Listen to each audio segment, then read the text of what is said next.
Oh, I'm here. Jesus.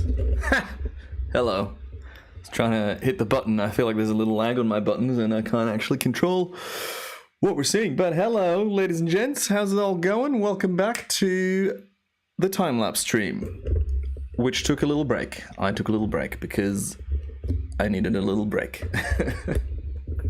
Safe to say I'm doing much, much better now. Still not back at 100%. Still feeling weird things, but trust me, I'm doing a lot better than 2 weeks ago. How's everyone doing? Where are we checking in from? Who's watching from where? I can see some familiar names and I guess not faces. I guess faces with the photos. Hello, Pete. A couple of nice colored badges in the chat. Always lovely. Just realized I don't have a beer, so it's not a beer stream right now, but it will be later. I can always go and get one. Whoa, look at that sick t-shirt. Utah. Nice pickle jar. That is indeed a pickle jar. That is one of my all-time best life hacks, is just eat lots of pickles, buy lots of pickles, have lots of nice jars to drink out of. Ooh. Czechia. Hello. Czechia, as we would say in Antwerp. Hello, Dubai. Thanks for welcoming me back. It's very nice to be back. How's it all sounding and looking? I've been tweaking the settings. I was chatting to Joe Allen earlier. Streaming and filming and editing is, a never-ending bunch of tweaks, pretty much. Time Warp, how are you? Prince Sean. So many names. Hello, Switzerland. Flostet. How good? What's everyone up to on Friday afternoon besides watching me? I know we got some F1 watchers. I think practice run 2's on now, or whatever it was. I haven't been following F1 at all. Maybe I should get back into it. Belfast. Belfast? Never know how to pronounce those names. Audio's low end. Well, I was a bit high earlier, so I guess you can turn your speakers up, or is it the quality? Low end heavy. Oh. But the audio looks good? Henry, how does that make sense? Ooh, coffee and a COVID shot. That's a nice combination. Dark Souls 2. I'm still playing Mario Kart. By the way, I'd love to maybe open up my Mario Kart games to some of you lot. If anyone's playing Mario Kart on the Switch, yeah, we can talk about that later, but yeah. I mean, I've talked about it some previous years. I've been playing it a lot. I saw yesterday I've clocked 110 hours, I think, on Mario Kart now. Barcelona, hello. Mattia, nice to see you, mate. How are you? God, love it. All right. What are we doing today? First of all, I don't have a first of all. We're just going to watch some time-lapse footage. Whoa, my desk just cracked. That can't be good. We're going to watch some time-lapse footage. I've got time-lapse footage of today up until when I started streaming, up until 20 minutes ago. I got a couple of sunrises. We'll have a look at the footage that I shot with the S5, which is my latest new camera. I had it for a while. I had it on loan from Lumix UK, but I had to give it back eventually because it's like, a PR model, whatever. And then I'm doing some work with them. I'm sending them some time-lapse clips and doing a Q&A with them about time-lapse, and they paid me in gear. So I've got an S5, and now I've got a wide-angle... Is that focusing? I've got a wide-angle lens, a 1635 as well. Yeah, so actually, who messaged me? Henry, did you message me about Awaken coming out? Awaken, if you're not familiar, is a time-lapse film. Or maybe it's not just time-lapse. It's like a cinematic... Some people say it's a masterpiece visually. I don't know if there's going to be a storyline in it, but it's by Tom Lowe and a bunch of people that have been shooting for, I don't know how many years, like 7 years or 9 years, whatever. That's coming out soon, which is going to be fun. I guess we can talk about that on the stream later. But yeah, new camera. S5, absolutely lovely. Also, new hat, new shirt. Ken Tony, who I'm suspecting will drop by later as well. Actually received his shirt this week, and he messaged me how amazing the quality is. So that's nice to hear. That's why it took me a while to bring that out. And I just want to test something in the chat. If this command works. No, it doesn't. I think that's from the restream thing. I've changed setups once again, as I said earlier. So what are we doing today? We're doing some time-lapse reviews. There's some changes to the setup as well. I got a new monitor, so I can finally, whenever my color calibrator arrives, I can finally accurately color grade my images. I've got a whole list of things that we can talk about. What else do I have? I have Oh yeah, I've got some Slipod clips. Remember, if you were here last, I think on the last stream, I did an unboxing of the Slipod Pro. Turns out I wasn't allowed to do that.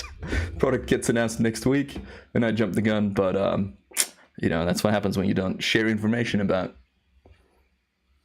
embargo dates and stuff like that. So we can have a look at some of that stuff. I want to review some of the r/timelapse subreddit submissions, which I want to improve, and I'm open to ideas from you guys as well later on. We can review old uploads. I want to review some of my Italy footage from last summer. I've got a couple of questions for you.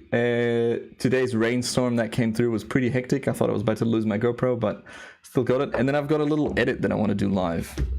Hello, Hungary, Marton. God, I love seeing all these names and badges. That is so nice. Actually sitting in a photo hide right now. So if I watch this later in the evening, bad timing. Have a good one. See you around, Brendan. Thanks for stopping by. Very nice.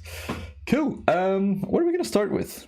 Okay, let's review what I made with the S5 over the last couple of weeks. So I got this camera in, updated the firmware with the new lens, and I've just been shooting a ton of S5 clips. Now I'm trying to figure out where I export it. Let's just go with the exported version. One thing, because of the new monitor, which is a 4K screen. Remember when I would preview time lapses in Lightroom? Hello, Abdullah.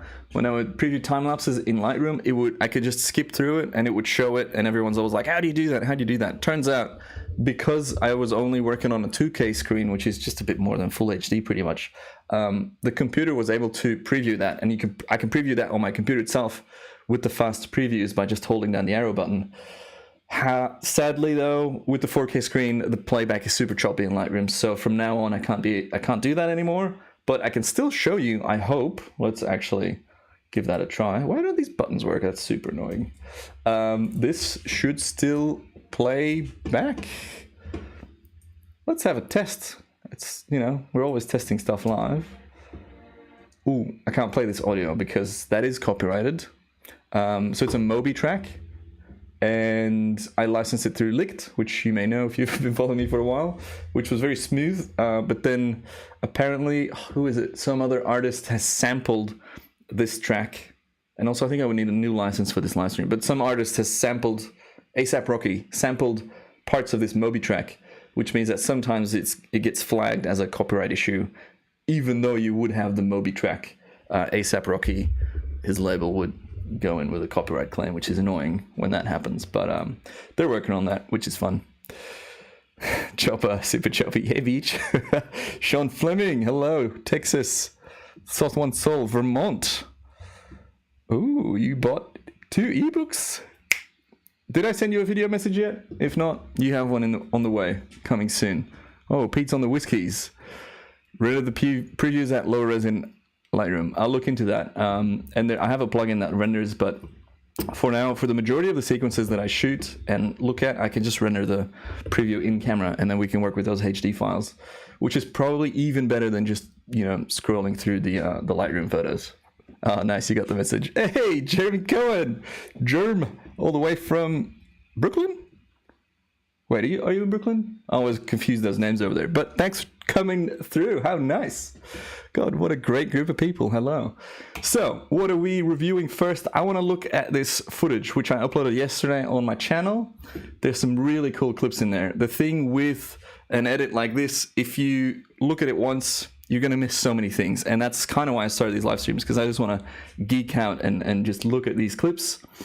And show you things that I've noticed in editing them and in reviewing them, stuff that is just so cool. Like there's one bit where there's a plane trail and the whole plane trail disappears except for one little bit, which I'll show you in a bit. But yeah, let's just go over these clips and find new cool things. Hello, fairy little peach. Oh, by the way, big announcement as well. Thanks to Chopper, we have new emojis or emotes. I don't think we had them last stream, but now... yeah, there we go. Okay, so how do I trigger them like this? Yes. Okay, so yeah, we have some custom emojis. If you click the emoji tab, you can see all these cool custom made little logos, which is awesome. We have the beer mug. Yo, Devas, how are you, man? Thanks for tuning in. How fun. We have a nice little sunset with some rays. We have an, what was that, an S? Super? Just a super chat, I guess. We got some claps in the clouds. We got some fist bumps. So we got to figure out what, which emojis we're going to use whenever someone joins the channel. And big shout out to the members of the channel, because you make these live streams possible. We're currently at 74 members. The goal is to get to 100. I don't know what we're going to do at 100, but we'll celebrate something. Anyways, to the time lapses, and you can geek out with all these emojis in the chat. Let's go. So this, let's hope it plays back smoothly. I'm not monitoring YouTube. I only have the chat window, so I don't know how many people are watching or any of that, but this is fun. Also, yes, I let the birds in this clip because I was lazy and I did not want to spend extra time on this edit. It's a bit of a casual upload anyway. Oosh. Look at those rays. Look at those rays and that glow. That's that second stage of sunset that I always talk about. I wasn't on last week, Kuhn, because I needed a mental health break, as we call it. I've taken 2 weeks and a bit off social media and most of the internet, which was so lovely. I reinstalled Instagram because it is still part of my career and business, so it makes sense to keep that up again. But I haven't reinstalled the Twitter app because I was just getting pissed off on Twitter all the time. And I don't think I'm going to reinstall the Twitter app. So, I mean, it's pretty obvious why I chose this clip to be the first, right? Because you want to start an edit always, you know, quite strong. You want to have a bit of a hook. You want to get people in.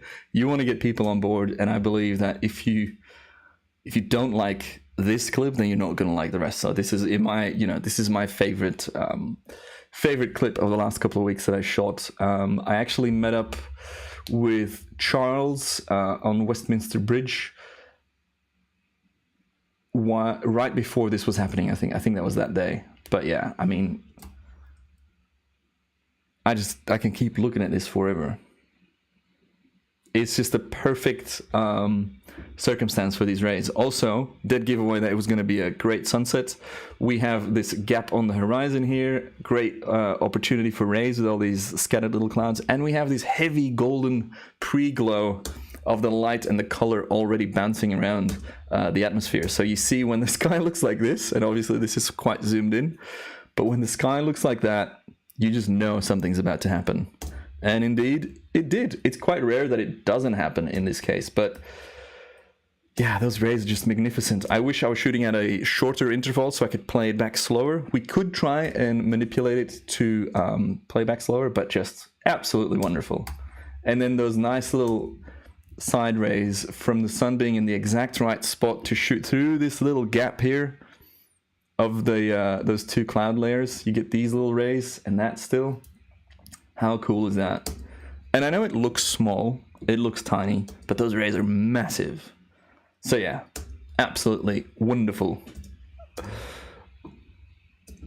Yeah, I need to make a boomerang out of those rays. I think I started editing stuff, but that's something we'll talk about later as well. I want to talk about like the future of Instagram and content and I guess social media in general, because I'm kind of like, what am I going to do now that I'm back on Instagram? Not that I had a big leave or anything, but I don't want to keep doing just what I've been doing forever.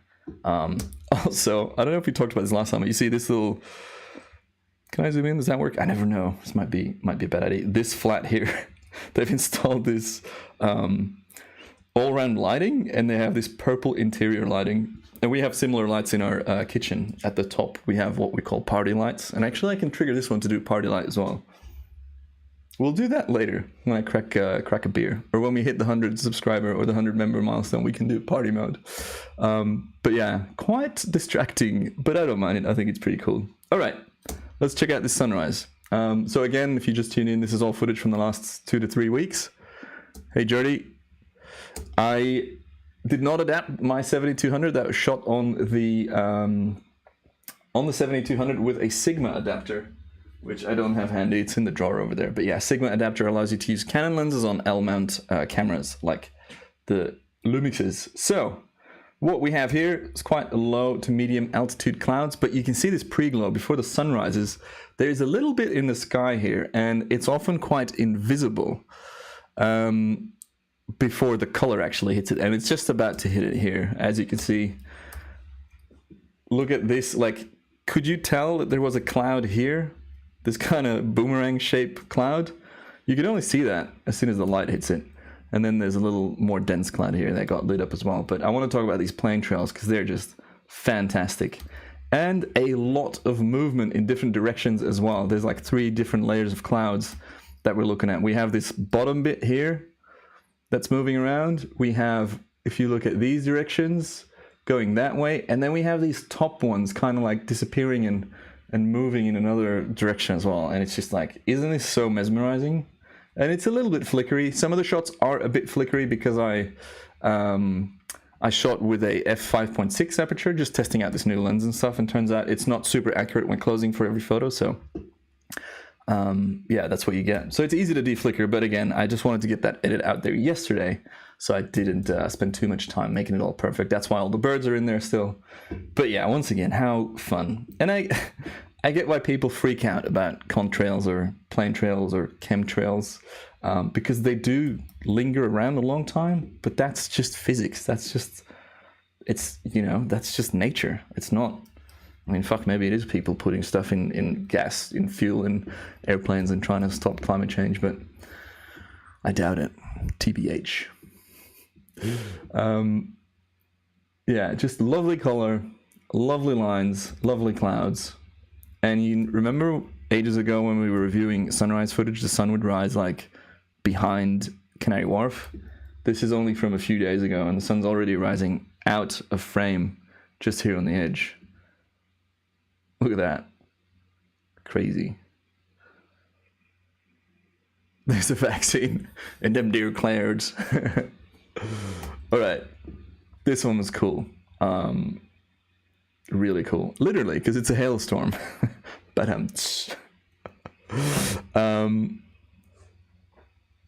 I've never rendered out a different interval from a frame rate that I shot, but I did find a cool way to select a range of photos, like every nth photo in Lightroom, which I'll make a video about soon, maybe. Also, I'm shooting all of these from my flat. If you're wondering, we have the Cloud Palace, which I believe is also now the location of this video, because I made up a location somewhere on our street, so I can pin it under the video as the Cloud Palace. So this is from our balcony, and this other shot as well. So last time we visited the balcony, we can do it again maybe later, but I don't think I've got the audio set up for that. But yeah, these are all the views that we have. We have a crazy view, and we are crazy. Hashtag blessed. This is looking obviously east, west, yeah, fucking always get confused. And this is, the next shot is looking towards the city, but we have pretty much an almost 270-degree view, and then we have a shared rooftop as well that I haven't really shot much on. Anyways, I want to talk about this shot now because you can see the stuff coming out of the sky and hitting the lens and there's rays. This is a great shot. There's lots of cool clouds. I wish I was more aware of what was going on because I would have set up a couple more cameras, but there's lots to look at here. First of all, we got heaps of cloud altitude. So from low, it goes all the way up to high. They've been building up. There's lots of stuff getting dumped down. We've got quite a high system here. And we just have these streams of rain, like in strokes or whatever you call it. There's a little downpour we're in. There's another downpour there that you can see.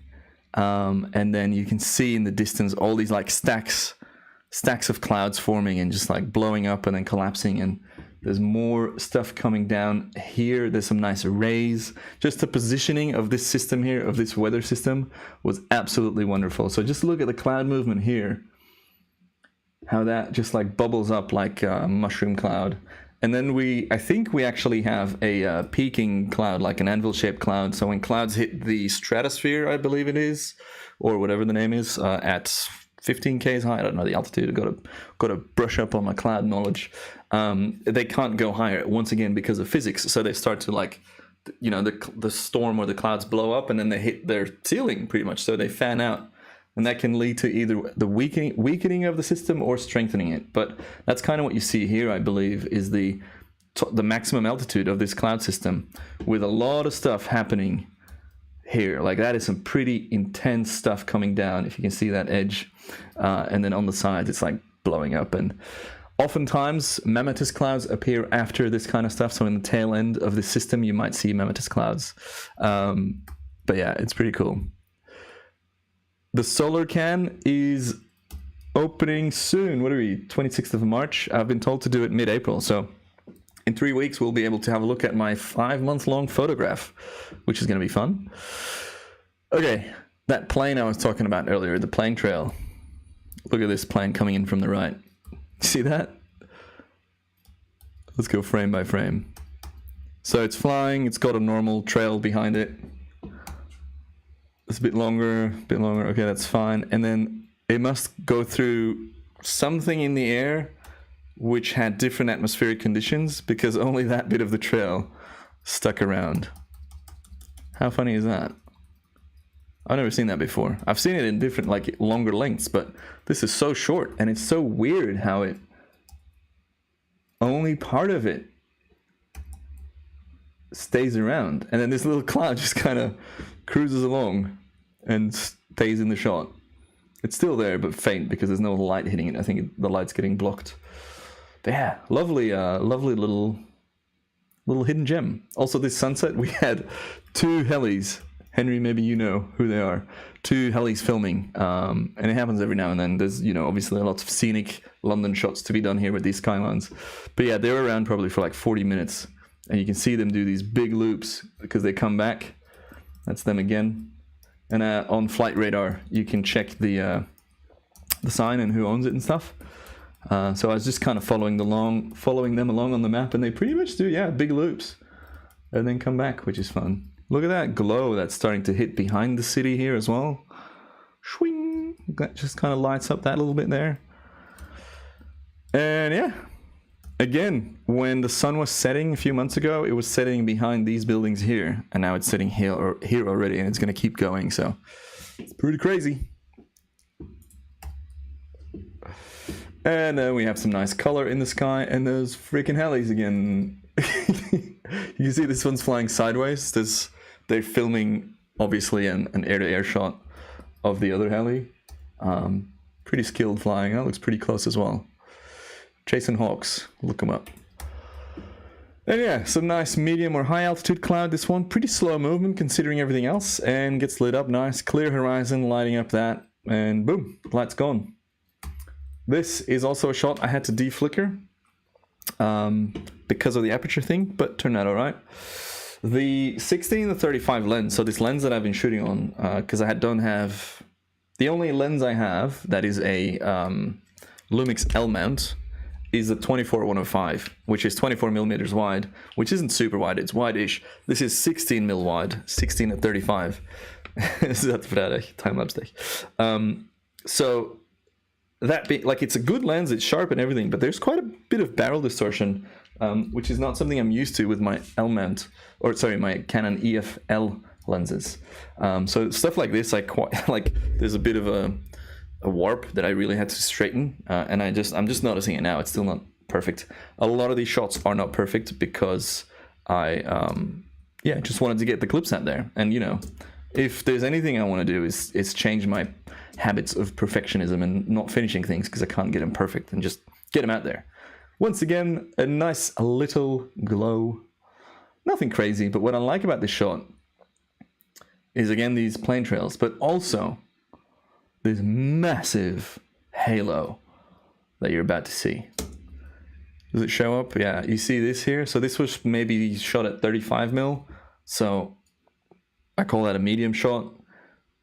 If you go wider, you would see the full circumference of this 22-degree halo, they call it, around the sun, which is caused by high-altitude ice particles. And you can see a part of it here. What else I found interesting about this shot? We've talked about it before, but you can kind of see how high these planes are, because it's casting a shadow on top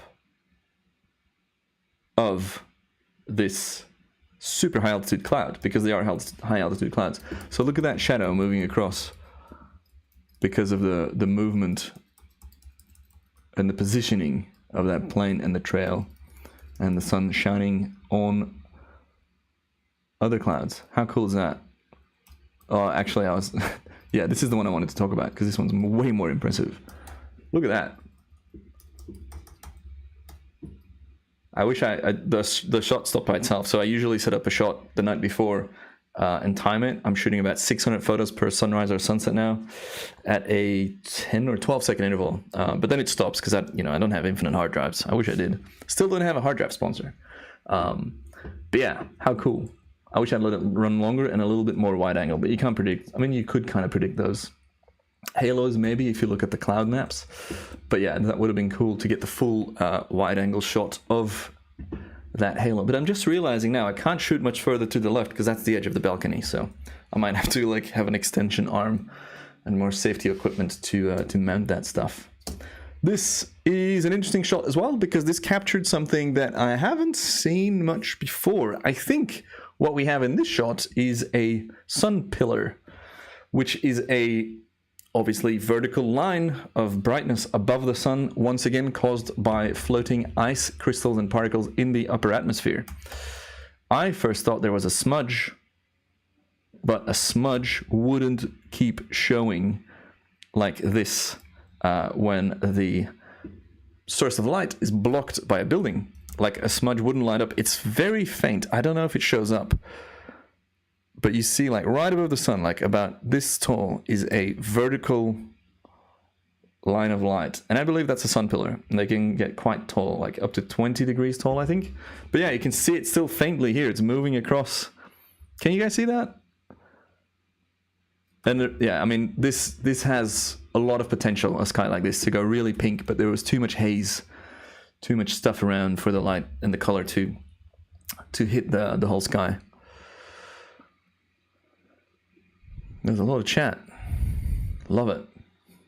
A little bit of color hitting here, but oh, actually that one bigger than I thought, than I remembered, but quite short-lived. So a combination of angles and stuff made this quite short-lived. Actually, this is the clip I want to edit later into something maybe a little bit creative, just as a, I don't know, kind of mix things up. We can talk about that in a bit. It's one of the creative ideas I've had. But yeah, how nice, right? Just lovely, lovely colors. Next shot. Oh yeah, you can see that halo here as well. It shows up better when it's moving because we're programmed to pick up...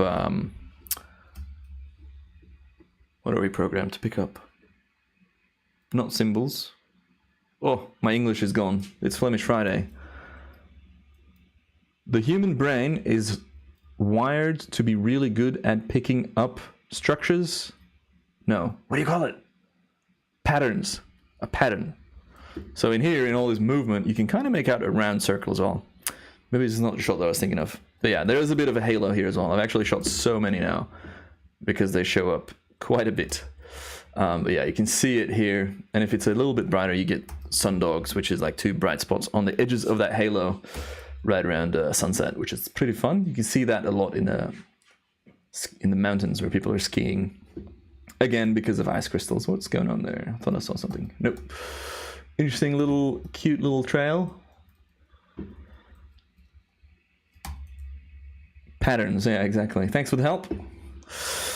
All of these, by the way, are shot using the exposure leveling mode, which is built into the Lumixes, kind of like the Sonys. They just kind of gradually and minutely adjust settings. So this is all hands off. I don't have to touch this. This is what I was talking about earlier. So this is a bit of a smudge, this bottom and top thing. I think that's maybe from the sensor or the little protective glass bit in front of the sensor. I don't know. Got to figure it out. But it does show up on my Lumix cameras and not the Canons.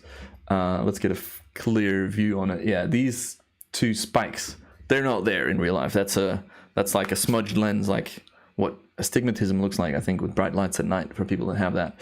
But yeah, that's not really supposed to be there. Kind of looks like a starburst, but shouldn't be there. Pareidolia.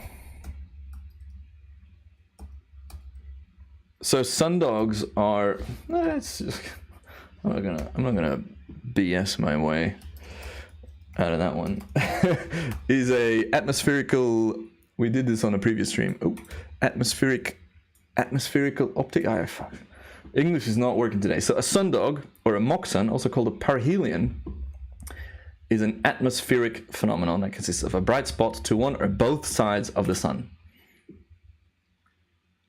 Whoa, that one's cool. I've never seen anything like that before, but I have seen these before. Just the normal ones. The round ones, kind of with this bright spot on the side, kind of like that. This does make me think that maybe what I got here is that, but I don't think that's the same. Because this seems like it's too early for those kind of spikes, and there's no circle around that shot. So anyways, yeah, that's a sundog. It's because of light refracting in certain ways. But yeah, freaking cool, right? This one's crazy. I've never seen anything like that. Wild. Boom. Also, The Terror. Is that good? Is that a good good show?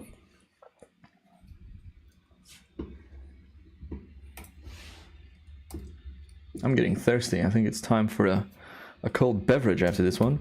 So here's a good example of an interval that is, in my opinion, too long. So there's too much time between photos, and thus the playback of the clip is just a bit much.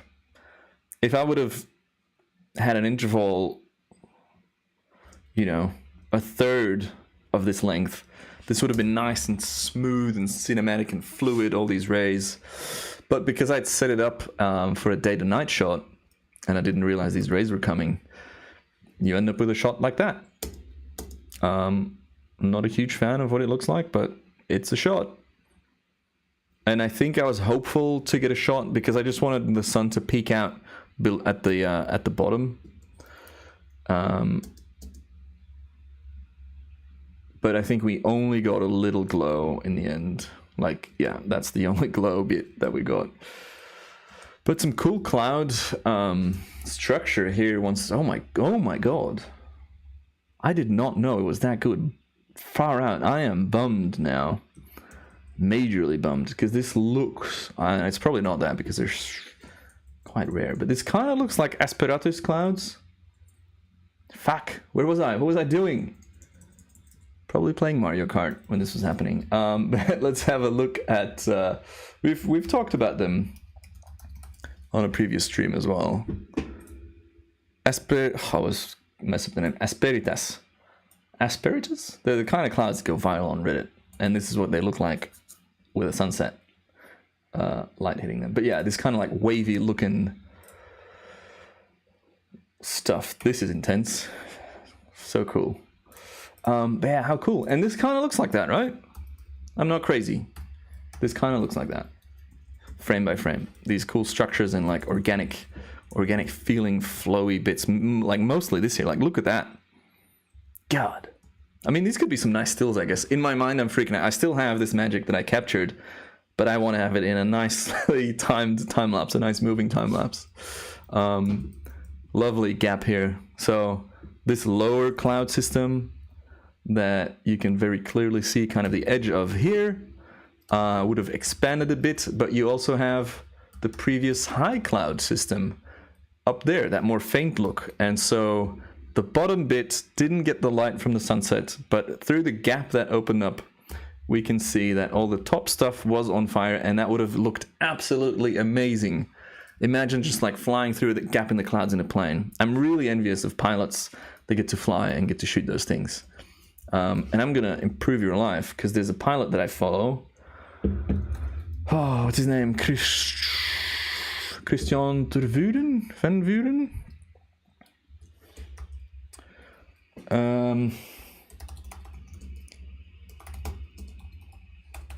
He shoots while he flies. He flies a lot of long cargo. Christian Van Vuren?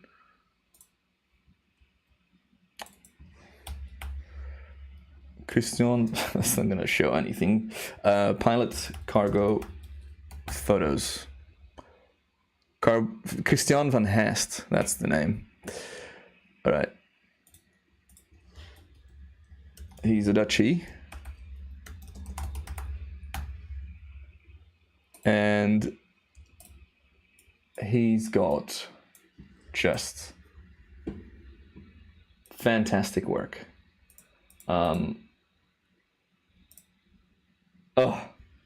Imagine flying around that. Like, wow. Buildings. I mean, cool clouds and stuff, but Just so sick. He's also got some crazy stories. Like one time he flew over, I don't know which part of the ocean at night, and he saw these lights and he couldn't explain what they were. And then he did like a call out to the international community and of like people interested in weird things, and no one's been able to explain what he saw. I'll find it and we can maybe talk about it in another other stream, but it's fascinating. It's like heavy conspiracy stuff. Very cool. So yeah, I wanted to bring up his Instagram as well. He is, yeah, just really cool and a nice guy as well. Wow.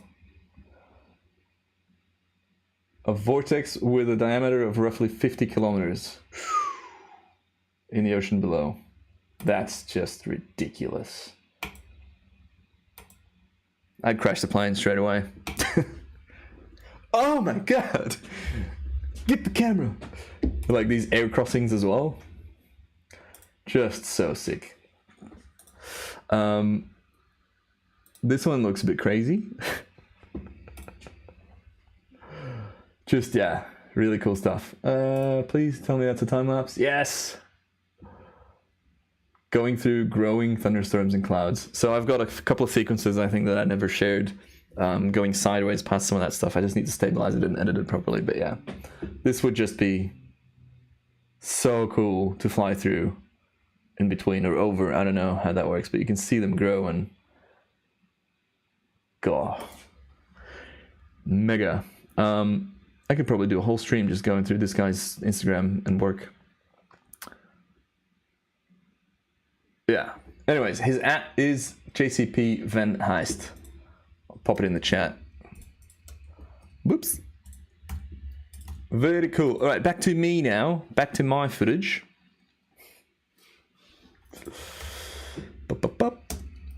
ID Hub, hello. Bang, bang, bang. Oh yeah, and we have a nice little crescent moon. How good's the timing on that shot? We have these last bands of clouds, and then that system kind of like moves to the side, shows us the moon, and then on another night I shot the moon, or maybe it was the same night. It's a bit later at night, but yeah, shot the moon as well. Just kind of dipping down below this building. Here's this flat again. This is late at night. I just kind of let the camera run by itself. Quite rare to be able to see the moon that low. You can see it going behind this building. Like to still see the moon there, because there's on a cloudy night, obviously, is pretty fantastic. This is a sunrise. I don't know if you see that, but I over straightened that building a bit. Whoops. Using the distort function in Final Cut, and I re-edited this because I didn't like the colors, and it was hard to get these colors right because it's such a cool scene. And then we have these. I quite like how it turned out, but yeah, these colors, these early sunrise colors on that high cloud, just lovely. A bit of blue, bit of pink, bit of red, and then it all goes yellow, gold, and then some lovely rays, if I'm not mistaken. I was in bed. I was snoring hard. Well, not snoring. Sometimes snore. Wow. Captivating. Just good little streams of light. Look at that. Fanning across the landscape. Lighting up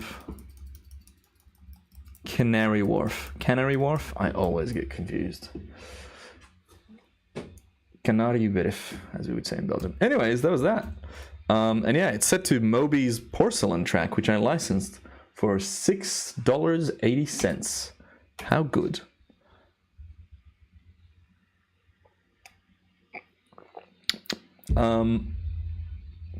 Tastes quite boring, so I'm gonna go get a beer. You get the waiting screen. Beer right back. If the button...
Hello. Just had an idea. Well, it's not a new idea. It's something I've been wanting to do for years, and I never got around to doing it.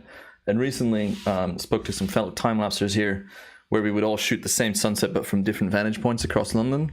But I just realized, having all you lovely people here, and the members and patrons, and even just the viewers, how cool would it be if there's 24 or more of us that are all in different time zones that shoot one continuous loop of the sun, rising or setting, depending on what we want to shoot, or like the moon or whatever.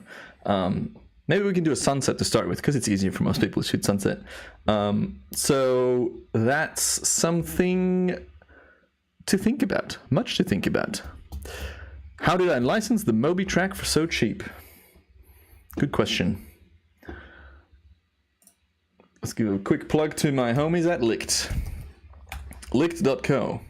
It's the first company that got in touch with me to work with me since when I moved to London 2.5 years ago. They are amazing people working on an amazing product. The product being allowing us creators to license commercial music for YouTube, so you don't get copyright claims and ad revenue issues and this and that. Popular on TikTok. Love this track. Actually, hope I don't get...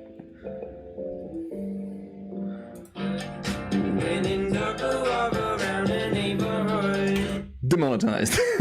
So you can go through them to license, and it takes a percent. It looks at your expected ad revenue based on average view count of your videos, and then based on that it gives you a price, and the lowest price is £8 or something. But I'll thanks, Caroline. I think my link is that's my referral link. I think so. Yeah. So you get 25% off. I get a percentage as well, and if you use 2 tracks, I make $30 or something like that. But yeah, Licked, absolutely wonderful product. No one else is doing it. There's heaps of stock music and royalty free and all those kinds of libraries, and that's good. We need those. But what we also need is this kind of stuff where we can license big labels, and it's kind of a chicken and egg situation here, where you need more users on this platform to show to the labels that it's a worthwhile product, and it's worth them putting in the time and energy to put their labels' music on this platform. But yeah, it's they've been working for a long time, and they keep adding more and more really good music on it now. When I started working with them, it was challenging, if I can be honest, to it's not even on the screen. It was challenging to find like tracks that I knew or wanted to use, because the labels are like, oh, here's a cheap track that we have that no one cares about. But big tracks obviously have a lot of players involved: the composer, the writer, the lyricist, the singer, the label. There's so many different parties that are involved, and so to figure out how to monetize that properly and where the cut goes and how to automate everything. But now it's getting better and better and smoother, and there's like a lot of really cool music on here now, and I'm very excited. I'm very excited to see that. Disclosure, absolute banging tracks. I might actually make a whole edit with this Disclosure album. And yeah, again, I got a soft spot for them because I was in London not too long, and they reached out to me, want to work with me as an ambassador, and they gave me my first couple of paid social media bits, so I'll be forever grateful. And the coolest thing is the team behind them is great as well. Anyways, this is not a paid ad, obviously. This is just I love this product, I love Lumix time-lapse cameras. I love Licked for commercial music licensing. It's also the only website that's kind of doing that for us. So that's good. All right, more time-lapse footage. But first, beer warning. ASMR, these buttons don't work anymore. My switcher isn't working.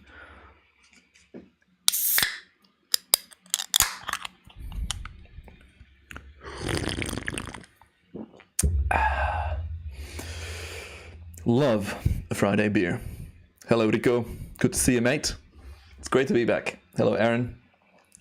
Oh no, you already were here. Hello. I keep saying hello.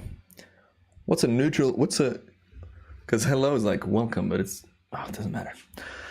Much to think about. It is good to be back. I do really enjoy the streams. I was dicking around so much today with Restream because I want to stream to Twitch and Facebook and YouTube at the same time.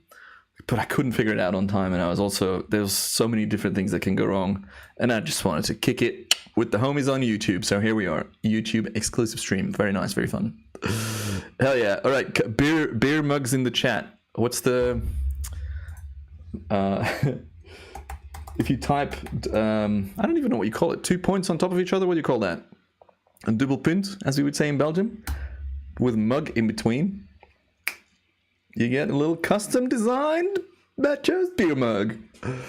Just joining, what are we going to do today? Hello T Dominoes. We're doing a lot. We're reviewing time-lapse footage. You just missed a nice review of the last couple of weeks, but you can also just watch that clip on my YouTube channel. I'm about to review some GoPro footage of today because we had quite an interesting rainstorm coming in. A colon? Quite an interesting rainstorm coming in, and what else? Got a whole list of things. I want to review some of the Italy footage from last year, which I did on an early stream, but I think that was maybe a members only stream, so I can, and that was months ago, so we can review that. I want to talk about Instagram for a bit. I want to bitch about Instagram or the state of social media. T-shirts, I mean, there's not much to say about the t-shirts. I made this t-shirt. It's fantastic. It's embroidered in the same way as the hat, and the quality is so nice. And each t-shirt is made of at least 4 plastic bottles, recycled plastic bottles, 60% cotton. It's a sustainable, ethical brand, ships worldwide, super comfortable, super good fit. I'm pumped. I don't know the link. I think this might work. No, it doesn't work. Anyways, it's on my website. The t-shirt. All right, I can scratch that off the list. Enough about the t-shirt. And yeah, I want to get your input on some ideas as well. So anyways, back to... Yeah, these buttons are annoying. Back to time-lapse. Rainstorm. I just offloaded that. So this is the first one. Again, shot on the old Hero 9. With this little modified door so that you can power it while you're shooting. Now the rain got so hectic that I actually pulled it inside, not only because of the rain coming in this bit, but also because it's just the magnetic mount. And yes, it's the balcony rail is magnetic, but it was blowing hard, as you're about to see. So I pulled it inside because I was like, it might, if the wind hits it at the right angle, it might throw it off, which is not ideal. But yeah, this is what I shot. 2-second interval. Chose the wrong aspect ratio because that's all the latest rage. Like Zack Snyder's film, isn't that in 4:3 ratio, which is pretty cool. Medium sharpness, time-lapse video, 2-second interval. The clouds were moving fast today, so you can get away with a 1-second interval. But yeah, just look at the speed of that at a 2-second interval. Pretty good. Oh, Caroline, you took a break as well? How good is taking breaks from the internet? Not just social media, but also the internet. I was playing so much Mario Kart. Also, I'm showing you freaking nothing because I keep forgetting to push the button. This is the shot. This is earlier today. I shot this at, actually don't know if my timing's right. At 1 and a bit. Yeah, that makes sense. That's the correct timing. Yeah, so lovely clouds. Very cool looking motion and like dissolving clouds, like kind of dropping down, a bit of moisture. Beers. But what I love about this shot is how hectic it gets all of a sudden, because there's clearly one movement, right, of clouds moving this way. But then look here, keep an eye out on this area where all of a sudden directions change and it looks like another weather system is kind of coming from the side. You can see this kind of shelf looking cloud here. And that's moving here from right to left almost, or like in the middle. And that's clashing and it's coming in. And look at the rain hitting everything and hiding everything. And I'm fucked. This got so intense. It was blowing sideways. The rain was flying upwards. It was crazy. You can see that wall of rain just kind of overtaking these buildings and how fast that moves. Like this is 2 seconds between photos, between frames. And look at the distance that rain is covering. If you can make it out, I'm not sure. Probably not with the compression. But like in 10 seconds, it went from behind those buildings to hitting us, or like less. And this is about, I don't know, I want to say like 2.5 kilometers. So yeah, it's been a hectic rain day. So let's have another look at how that came in and how this like tumultuous sky how that looks like. And then, yeah, this kind of system coming in from the right, kind of clashing. Very cool. I love storm chasing, but I'm not like a storm chasing pro. I just like, if I see intense weather, I'll go try and shoot it. But I wouldn't call myself a storm chaser. But I'll use the storm chasing hashtag. Yeah, definitely. Just... And yeah, that's that. We got some new chairs for the balcony.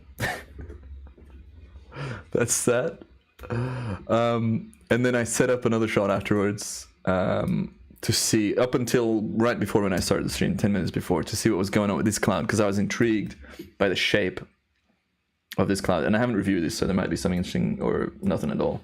But yeah, you can kind of see, like, there's a lot of, little glimpse of the sun there shining through, not a gap, but shining through the clouds. Just, you can just make out the circle here. Maybe not even. Anyways, yeah, interesting clouds. Dense top layer, and then all these tumultuous bottom ones, which is just a lot of interaction of moisture in the air and air pressure differences giving us, you know, condensation in the air and all that. I'm just making things up right now. I mean, not really, but, you know.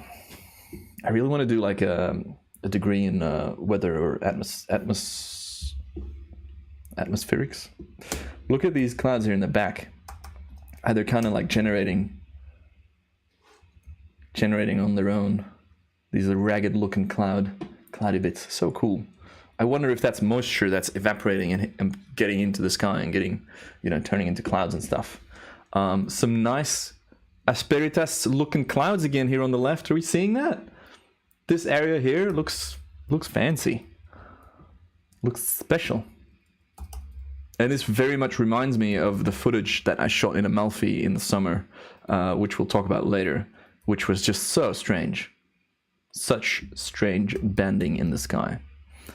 But yeah, how good is this? Just a little GoPro shot, time-lapse video. I can talk about this for hours. But yeah, I had to pull it inside because I needed to offload it so I could show you. How good. There's actually... All right, let's find a clip from years ago. When I was still not Matt Joe's, I was T Joe's. Or as my... Oh, shit. Matthew Vandeputte's live. Let's go look at that. I was Tues. Oh, no, I was at Matt Joe's. But T Joe's was my website, which I then changed to Matt Joe's. And that's all, obviously, of course, you know this, a nickname for my great-grandma. R.I.P. This was our backyard in Roseville in Sydney. Full screen. Let's go. Look at that. Sydney has just chef's kiss weather, honestly. Little hook at the start of the clip to or the edit to get you going. And I think this is a clash of two storm systems. And I really need to get the hard drive with the original footage of this because I want to re-edit it. But this is the same kind of cloud I was talking about earlier. It kind of like exists and takes shape. And then you have this hectic looking... Oh my god, I haven't looked at this footage in years. Ugh. Just... Let's watch it and then we'll re-watch it. You obviously recognize this from the little hype reel that you see whenever I dip out to get a beer. With that wall of rain behind the city, Jesus. That's... Gosh, I haven't looked at this in so long. What a fantastic view. What a vision. Ooh, forgot about that. I gotta find that original footage. I want to re-edit all of this. This was looking up. We bolted because a bolt hit very close to us when we were shooting that. This is looking straight up.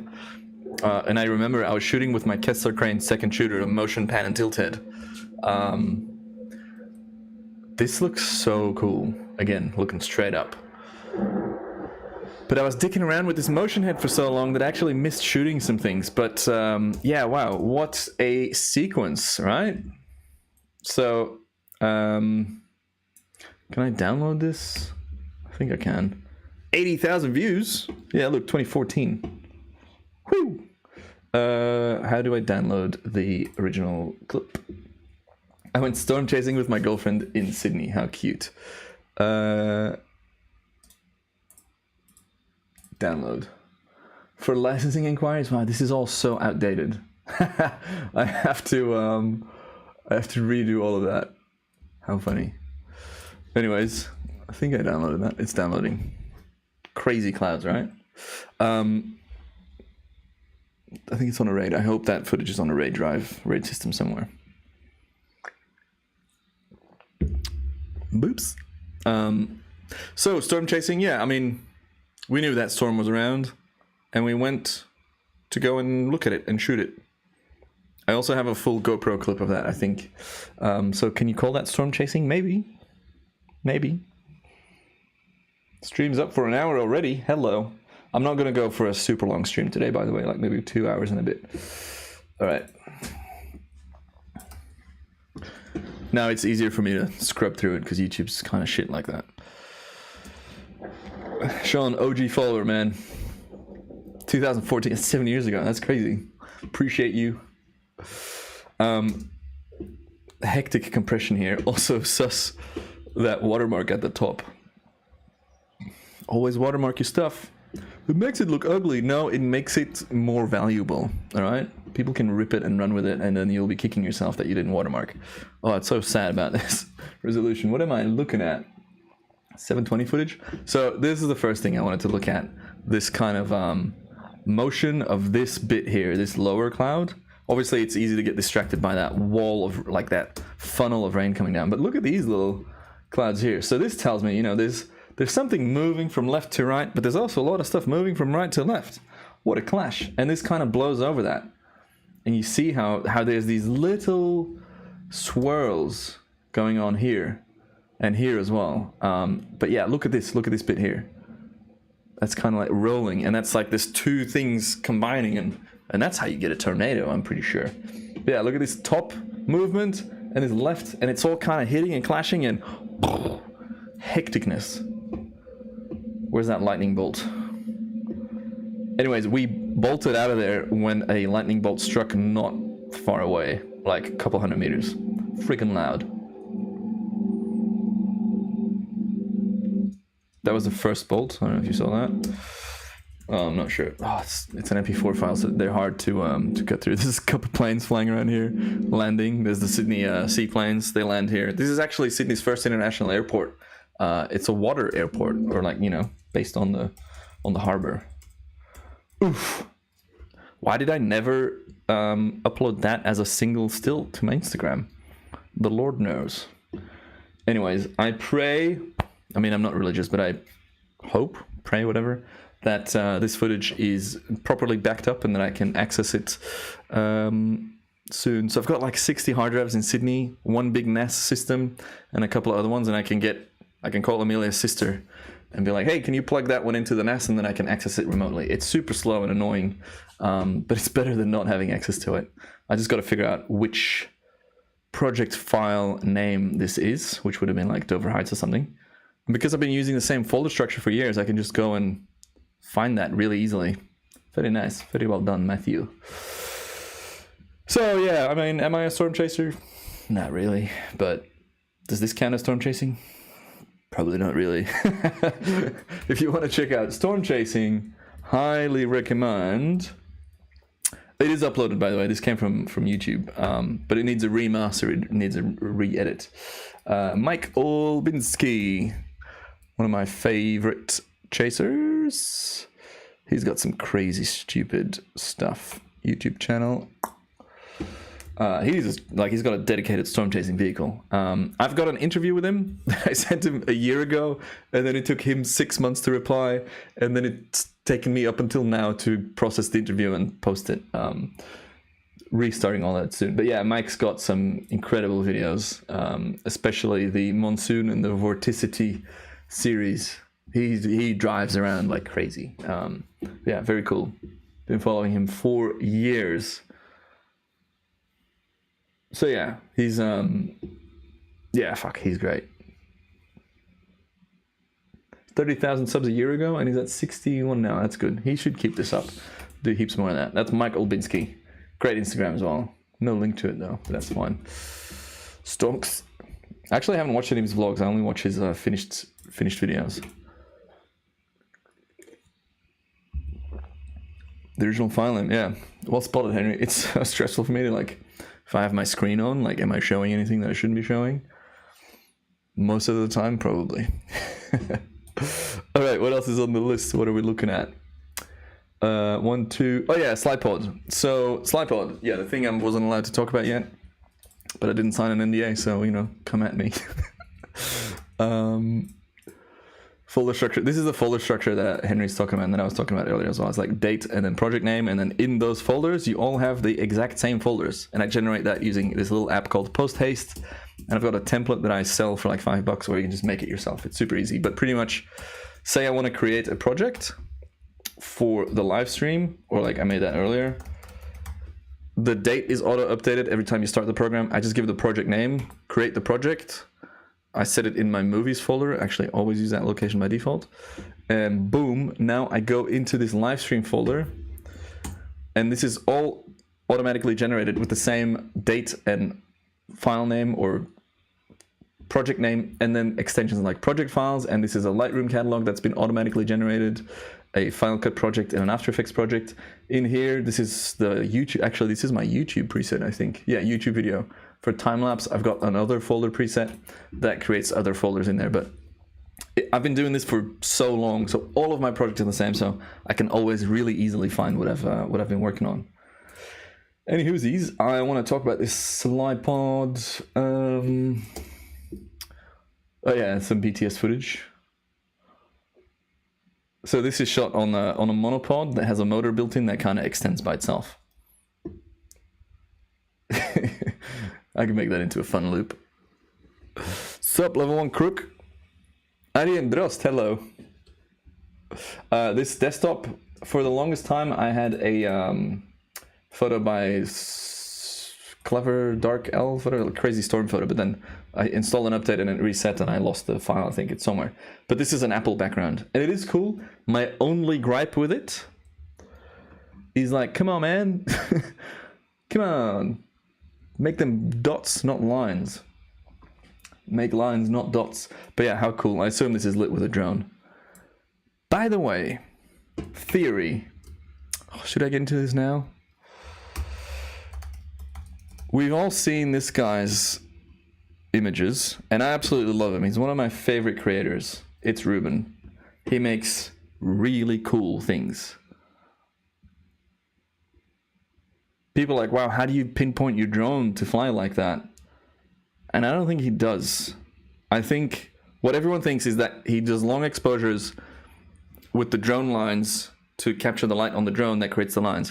I don't think he does that. I think he creates multiple exposures with the drone lighting up the subject, and then in post he creates these lines, because you can't animate that otherwise. This is probably the clearest example that shows what I'm talking about. Wow, that's a great one. Love that spot. Super dodgy spot, by the way. People fall to their death like right behind that arch. Shouldn't be joking about that. But yeah, like these lines and stuff, I don't think... I mean, yeah, this is also quite obvious. So I think the lines are CG, but the light is obviously real with the drone, but he doesn't actually show the drone.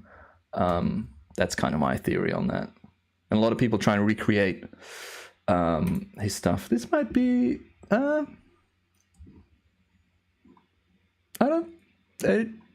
don't know. So I do think he actually makes the tracks with the light in the drone, but then the light, fuck, I don't know. It's, you know, it's beautiful. Oh, this reminds me of someone. My biggest inspiration, Murray Fredericks, Aussie. I'd love to buy one of his pieces one day. This is just stupid, surreal, beautiful. I doubt he's the first to do it, but he's the first, I think, to do a series that is so freaking good. Wow, look at that. Where would that be? Looks like Fraser Island or something. Yeah. Wow. There's a BTS video of how he made these, and it's just him in a little cart on a salt lake with a mirror and infinite wipes to keep it all clean.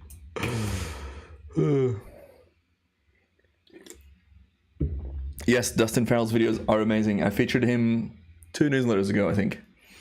Like all these people, I think they're just fantastic creators, and all they do is just playing with the time. You know, Dustin does a lot of slow motion stuff, which is the opposite of time lapse, and you just shoot around a bunch. Obviously, you plan as well properly with storm chases and stuff. But yeah, très cool, beautiful. Well, so yeah, that's what I wanted to bring up. I have a time lapse of a drone flying around Horsehead Rock. Do I have the clip on my computer? I don't think I do. How can I find that? Where did I... Oh, what did I just open? I've got a clip. We did it a year in October last year, whenever that was, when I was in Australia for my citizenship.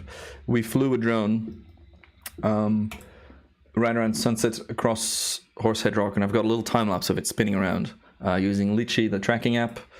We'll talk about it in a future stream, but like, yes, you can do it, but to get it to line up exactly, that's tricky, and that's what makes me think it's CG. Yeah. The circles, so Sean, the circles that you saw that made the line, were they perfect circles? Because it's also hard to like Photoshop them properly, and it's easier to just create a line and then add a glow to that line, as you would see in so many design projects. Anyways, that's, you know, we can do a whole episode about speculating about other people's projects. Let's talk about the slide pod. This is another shot. Look at that cable management, y'all. The biggest scam online is these little cable management trays. The cheapest one you can find on Amazon is like $25 or $29 for literally, even the IKEA ones are expensive, for a couple of brackets that would cost you 2 cents to make in China. I'm not even kidding, it's so cheap. Biggest scam. Anyways, this is shot on the slide pod. I'll pull it out.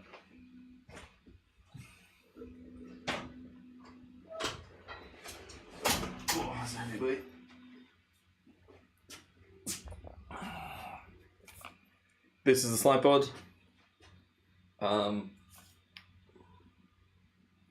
It's got metal legs. It's got everything. We talked about it last time, but yeah, check this out. Oh,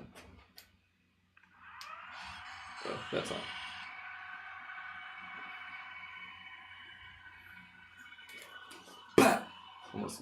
So this extends quite a bit. It's quite heavy and sturdy. It's got these mounting points, and so I mounted this in the middle. I mounted this on a tripod, put a little ball head here, put the camera on that, on a single mount, and this is what that shot looked like. Pretty cool, right?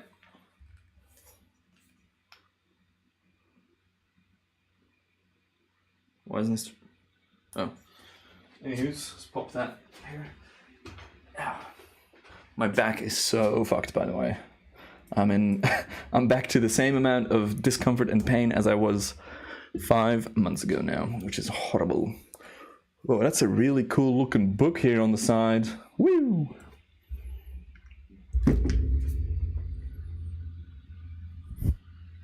So that's a little slider. The benefit of something like that is it's lightweight and easy and nimble to carry around, and very little to set up. Whereas with a normal slider,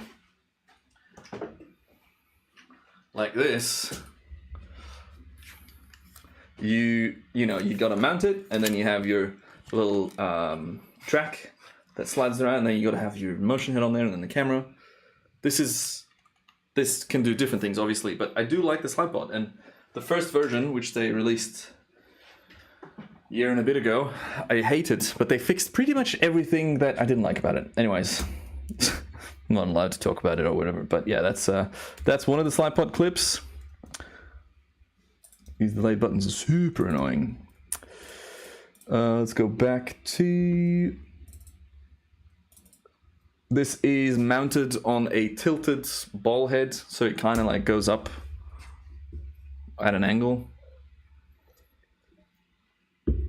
Oh yeah, and that's my new screen. So that's the new monitor I got. So for ages I was editing on a 200-pound ViewSonic 2K screen, and now I bought a 4K screen.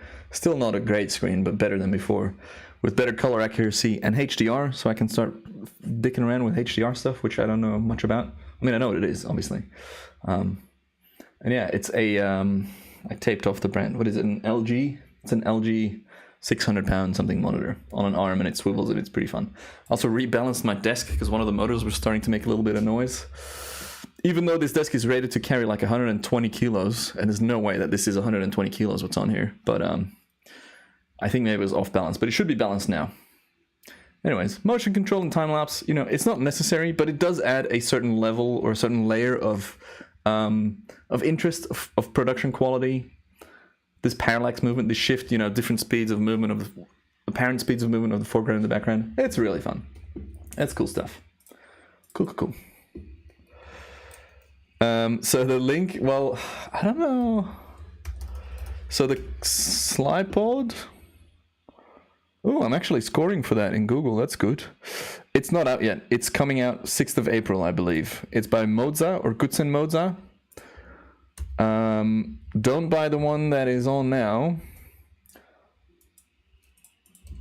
That's what it's called. So this is the old model, which I hated. And then they brought out a light version of something. And this is what this is kind of what I'm talking about. But I've got a BTS clip of it as well. I mean, they got like, it carries a lot of weight, but they also have images of like a gimbal mounted on top of that with one single mounting point, like stuff that just doesn't make much sense to me. Oh no, I accidentally deleted my chat. Bloody hell. All right, I gotta get my chat back. Pop the chat out.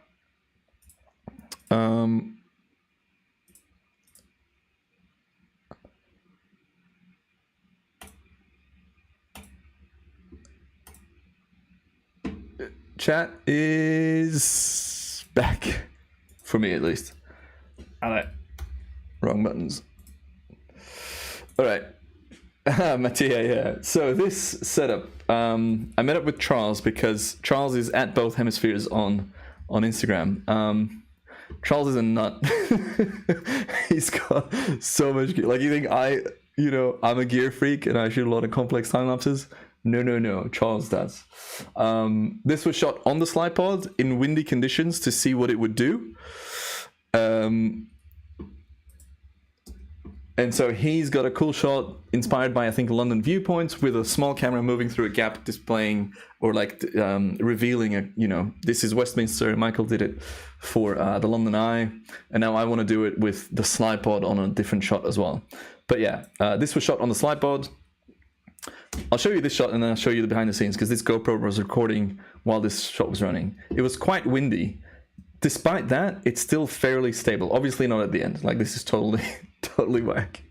But just, literally with just that slide pod on its base, I put the camera on there and I was just standing around so it didn't fall over or anything. You have a cool, this is a cool reveal shot of the river. I just shot this because I thought his setup was interesting. Which it is, obviously. So that is this is a dynamic perception slider for the gearheads with a, I forget the name, Black Forest motion controller on there, or motor, whatever. That's a DJI Osmo 2. This is my GoPro Hero 9. This is a Sony, I forget, with a wide tilt or shift lens, and the LR Timelapse Pro Timer 2. And Charles and I were standing there for maybe an hour and a bit in the sun. This is during my little mental health leave, and I was so happy and just so motivated and energetic coming from that little meetup, because he gave me a calibrator for my screen, which I still haven't used because I'm getting another one. Long story, but oh my god, just being outside in the sun talking to a human being. He got vaccinated, by the way, and we were still distancing, just in case. But yeah, wow, I got so much energy from that. It was lovely. Just thinking about it makes me happy. How nice is that? So yeah, this was shot on the slide pod, and I'll show you the BTS of that. BTS vids. Whoop. Is there a GoPro clip in here? Yeah. That's the BTS. That's the thing just kind of rising, and then you can see it's starting to wobble. Good clouds. It's a good day. And that's an ND filter, polarized ND filter. Oh my god, I just remembered. So Charles walks around, or like when he's shooting, he's got this body cam mount, which is really smart because it deters people from, you know, messing with your stuff. And I just remembered now, last night I had a dream that I bought one of those cameras. Is that a sign? Should I get a body cam? Become a live streamer with an F. So yeah, pretty cool, pretty simple setup. This could maybe be a TikTok. We can make a TikTok. The setup, the shot. You know what I mean. Look at it wobble though. Anyways, yeah, this is Westminster Bridge. It's next to Westminster. What a surprise. That's vlog footage that I haven't tried to grade yet because I just haven't sat down for it yet. Anyways, that's the SlidePod stuff that I wanted to show. Black Forest Motion Pine. That's the controller. What else we got? Where's number 3? Oh yeah, showing that. Oh yeah, Instagram.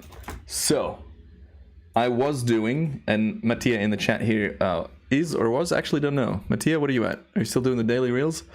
A while ago, I started doing daily... Oh, that's the wrong account. Daily reel posts. Stopped because I had to take a break. But if you ask me if it was worth it, yeah, it's worth it. Because for the first time in like 5 years, my Instagram has grown from one reel. So I was static for, how many did I do? Like 55 or something? Totally static, no growth whatsoever. But David was on it as well. 66, nice. 66. Totally static, posting time lapses and trying out different styles of content. And then of course, the one reel that does blow up out of 50 plus reels is a reel that I shot on my phone as an afterthought. It's like, oh, the office looks nice today. I've got some camera set up.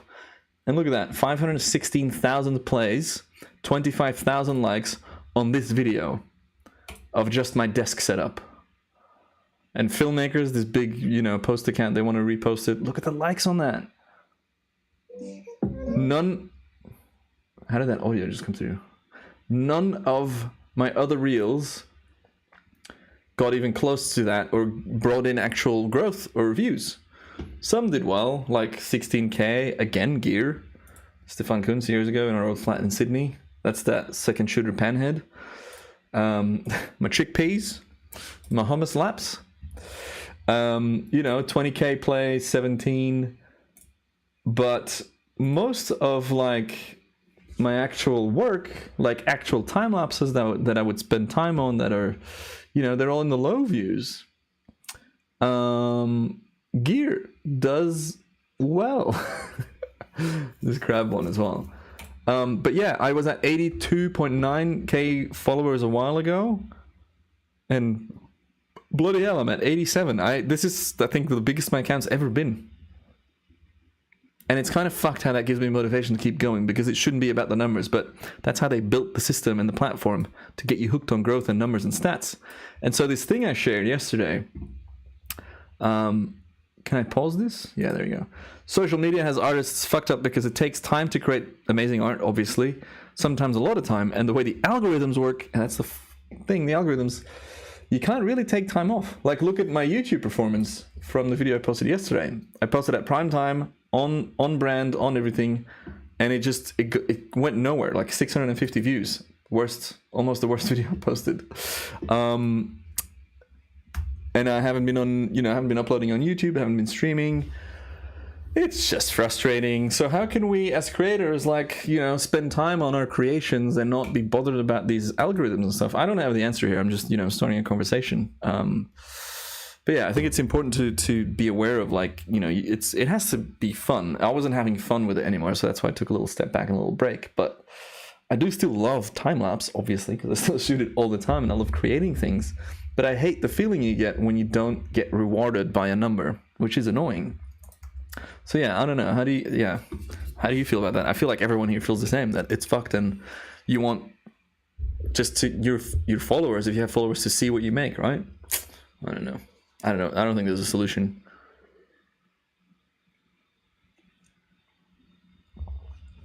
Yeah. Chickpea gang. Hey, Rob Laws in the chat, my guy. Hello. Washington State. I'm just catching up with the chat now. Lovely people. Lovely people. Yeah, I mean, a painting, 5 to 6 hours to make, or a photo of your face. I mean, at least you get a lot of likes on your face, I guess. Yeah, Rob Law. Thanks for stopping by, man. Much appreciated. So yeah, I mean, I don't want this to turn into like a negative talking point, but it's something I need to. I kind of, I guess, like I want to figure out how I feel about all this and what I think the solution is. I don't think I have a solution. The only thing I can say, and honestly, that's what half this book is about, is just like, don't put your eggs, as a creator, as an artist, as a whatever, don't put your eggs in someone else's basket, like all of Instagram or all of YouTube. So my newsletter, just over 3,500 readers, crazy open rates, like 35% of people actually open the email and read it, which is amazing. But yeah, that's where it is. It's your own platform. It's your own outlet. No algorithms, just you making stuff, and hopefully people appreciating that. And that's the thing that I hate the most about how it's like, people can spend hours and hours making art and making something super beautiful, and then people see it on Instagram and like, pap, pap, boom, scroll by. Not even a second, probably. Like, how's that, like, what is that, It's not good. But yeah, I don't know. Again, I don't have a solution here. I'm just putting up, talking points. So yeah, film my gear more. I am filming more of my gear. So you will notice that because obviously I was like, how can I make another good reel? It's gonna be more gear. I've got a couple of sounds saved, but that was odd. Bees. I love bees.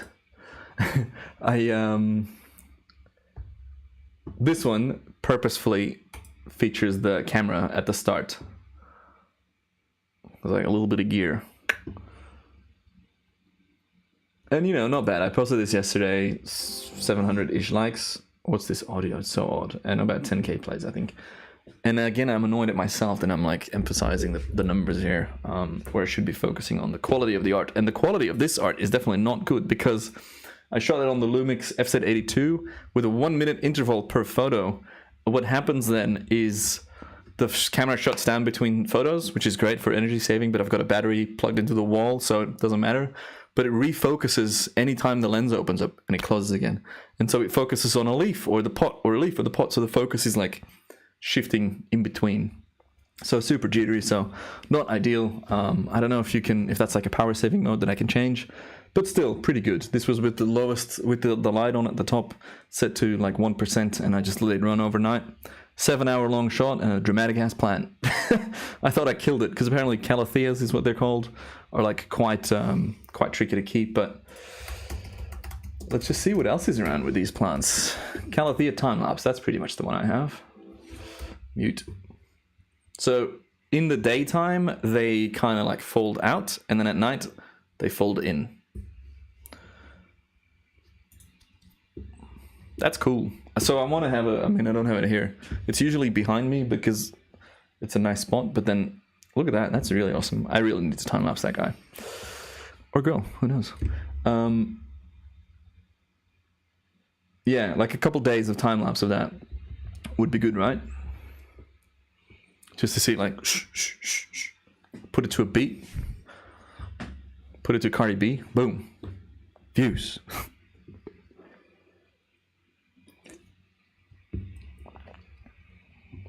Stefan, that's nice. To get a praising comment for a pro or from someone you admire, how lovely. We should care more about that. People, not even, like, I don't know. It is nice, though, to get nice comments from people that you like. Like all of you lovely lot. Calathea Time-lapse. Calathea moves. Bit of flickering there. Could fix that. Lovely. I love the design on these leaves. They're so cool. And they feel cool as well.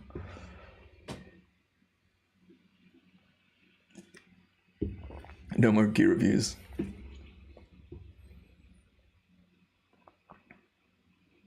The whole, like, I have kind of put myself in a bit of a corner with the whole, you know, social media bit, because I do still rely on it a lot, or not a lot, I mean, I guess, yeah, a lot, enough for my career and for my income, which is why I started the other channel and why I'm expanding and this and that. But yeah, sadly, for now, I'll still have to very much be online. I mean, not that I enjoy being online. I enjoy connecting with people from all over the world. Like, look at this chat. It's freaking wonderful.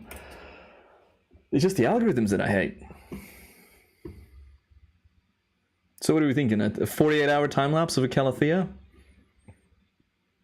I'll make that happen. Ooh, cool light. Ooh, look at that. I'll make that happen for the next stream. So next week,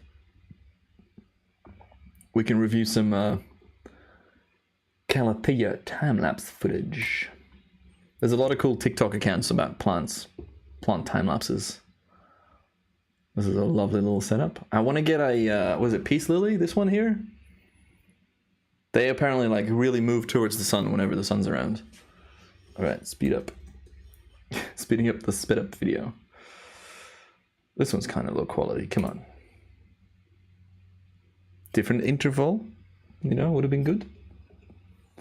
Oh, cute. A little bit of movement. That's weird. I feel like it's in jumpy spots. Not a fan. Let's face this. We're all obsessed.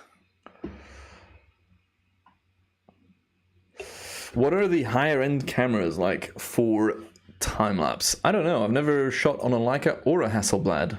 I have actually shot on a Hasselblad because my drone's got a Hasselblad sensor or lens, whatever. But yeah, I don't know. I'd love to talk to, yeah, I'd love to try Leica, for example. But I need to put in, that's nice. I need to put in that effort, which I haven't been doing. So the one I have is here on the left, is that one, similar plant. And that's a new leaf coming out, which is cool here. This tube, it just kind of pops out and then unfurls and then grows out. Very cool.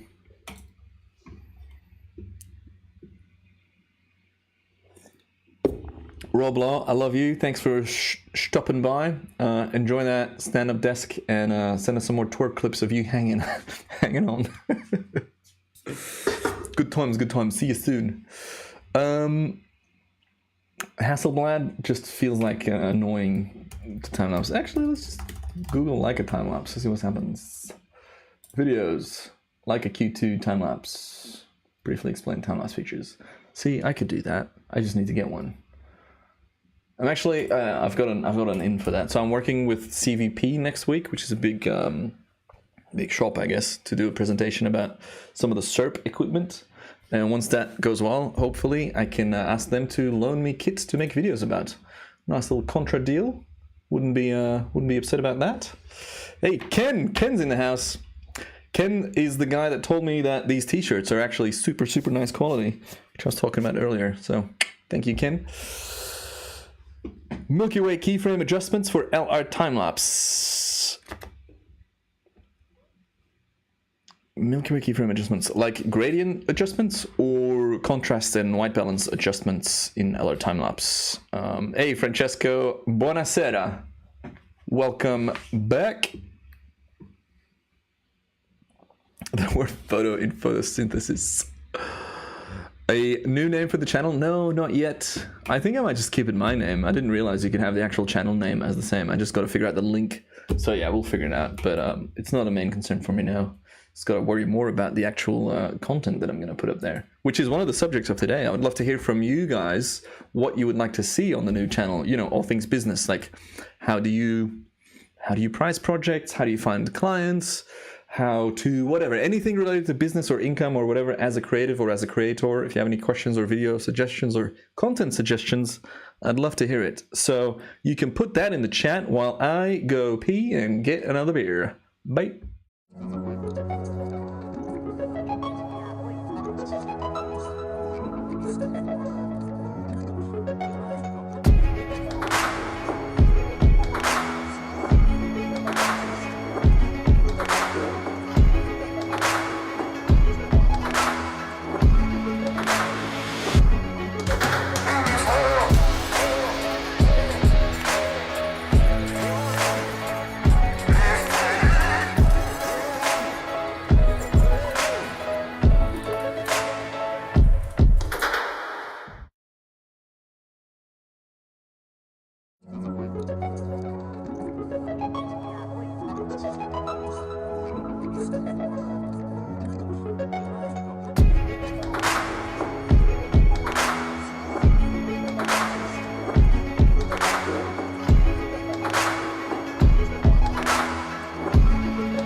Hey, good day.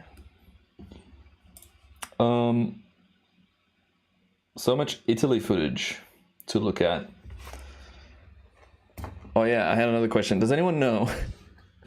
You're my guidebook, my help. How to do like a quick poll? I know there's probably live stream platforms where you can do a poll in the chat, but I'd love to be like, so you can input this, you know, the evolution of the stream. Like, is there a way that I can just have like a quick poll option in the chat? Like, that would be nice. Okay, Ken. Look, honestly, I'm not the best person to ask about that because I'm just, I just don't have a lot of like proper day to night footage with the Milky Way in it. Actually, didn't shoot any astro last year besides the Neowise comet, which I did with old Peter Jobson, who, by the way, is posting videos on his YouTube channel now, which is very fun. And I think he's got another one coming out later today. So, Pete Jobson, drop your link in the chat. I just realized maybe that will get blocked, but you can try anyway. Cool street photos and projects. But yeah, the Milky Way gradient stuff, sorry, I'm not the best person to do that because I've only ever tried that once and that was on a failed shot and I couldn't fix it because of the Ramper Pro that malfunctioned while I was shooting, which is freaking annoying. Next bevy. Oh, my mat. The next bevy I have, in honor of St. Patrick's Day,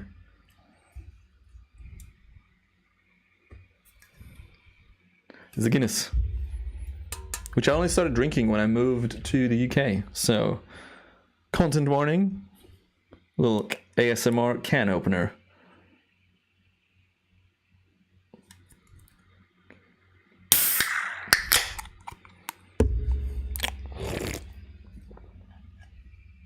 Ooh, that's nice. I haven't had it in a while. Yes, I am drinking it out of my mug. Beer mugs in the chat. How good. It's kind of like a coffee mug. Pop that there. E Globus. Yo to you too.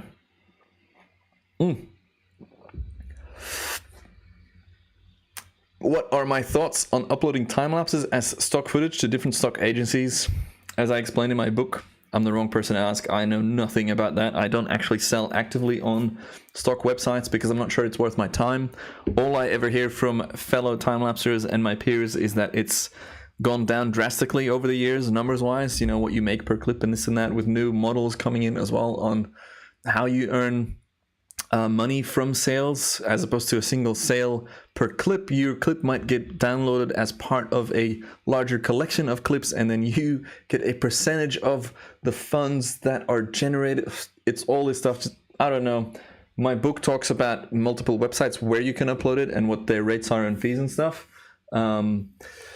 But I just don't have enough experience to properly recommend stuff. There's some people in the chat here that actively sell a lot. They can maybe provide some answers to questions. But yeah, look, I don't often talk about stuff that I don't know much about. So that's why I don't talk about it. Hello, India. Sean got a whole 53 quid or $53 from Shutterstock. That's not a lot, is it? Is Shutterstock the one that got people really upset because they changed their rates to like something abysmal, like less than $1 per clip or whatever? Tanujk Vlogs, love back from London. All right. What else? Oh yeah, so who's on Reddit?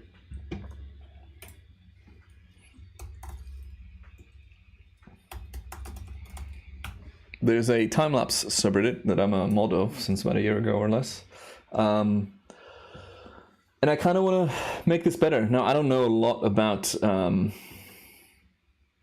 Reddit and how the moderator Autobot works and this and that and how to make it look better. But yeah, there's some cool stuff on here. And I was like, maybe in a future stream, and maybe this one we can review some of the submissions here. That's the setup. Yeah, but like there's all these kinds of different, well, I'm not showing the screen, obviously. Full screen, there we go. That's so bright. But yeah, there's, okay, let's have a look at the top of the past week. Submissions. Floating down the river at Wekiva Springs in Florida. Oh, I miss nature so much. God, that looks fun. Just imagine being there. I am imagining also a lot of mosquitoes. My accent is Belgian / Australian / Dutch, because a Belgian accent isn't a thing. Although you can pick a Belgian accent. So is it a thing? Who knows? Richard, hello. We're having a look at some of the top submissions of this week on the Time-lapse subreddit. If you want to get some eyes on your footage, you know, upload it there or like post it there or link it there. It's got 68,000 readers, which is more than I was aware of. And I just changed the submission guidelines. So hopefully we get to see more people submit more fun content. Ooh, that's pretty. That is pretty. Upvote. Little moon set. I love those colors.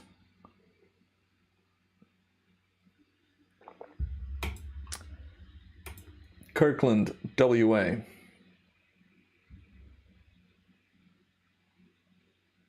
And like this is a, you know, this is not a great time. I mean, it's nice, but I would have framed it differently. There's movement here at the start.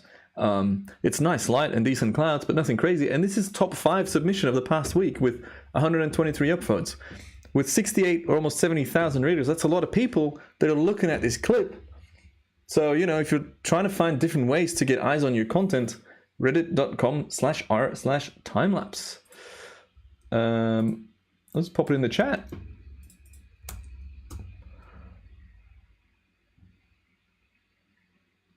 Boom. So yeah, just wanted to show you that. Sunbeams. We've shot some sunbeams lately. Whoa, that almost looks exactly like my sunbeams from 2 streams ago. Some beam shooting down, some beam shooting up. Yeah, there's a lot of inactive Reddit users. But, you know, I mean, I posted, where did I post? Oh yeah, there's one that I really loved. Watch plants grow.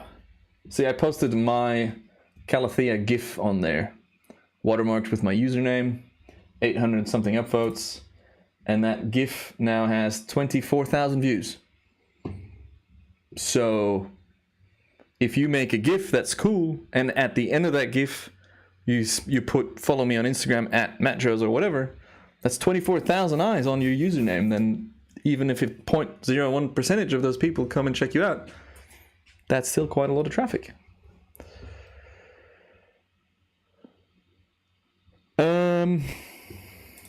There. GIFs. You can get a lot of eyes on your stuff with that. What else? I've got a lot of footage to show from Italy. So I said this earlier, but we have a when was it? Like one of the first live streams I did when I was still trying to figure out how to do it all. This is months and months ago, maybe even last year. I showed a lot of this footage. And I haven't shown it on the new generation of live streams, I guess. Tanuj Vlogs, just chill in the chat, or you're getting a block. I need some moderators for this, for this chat. If anybody wants to moderate my live stream chats, let me know. What else? Yeah, let's just go with the Amalfi clips because there's so much to look at.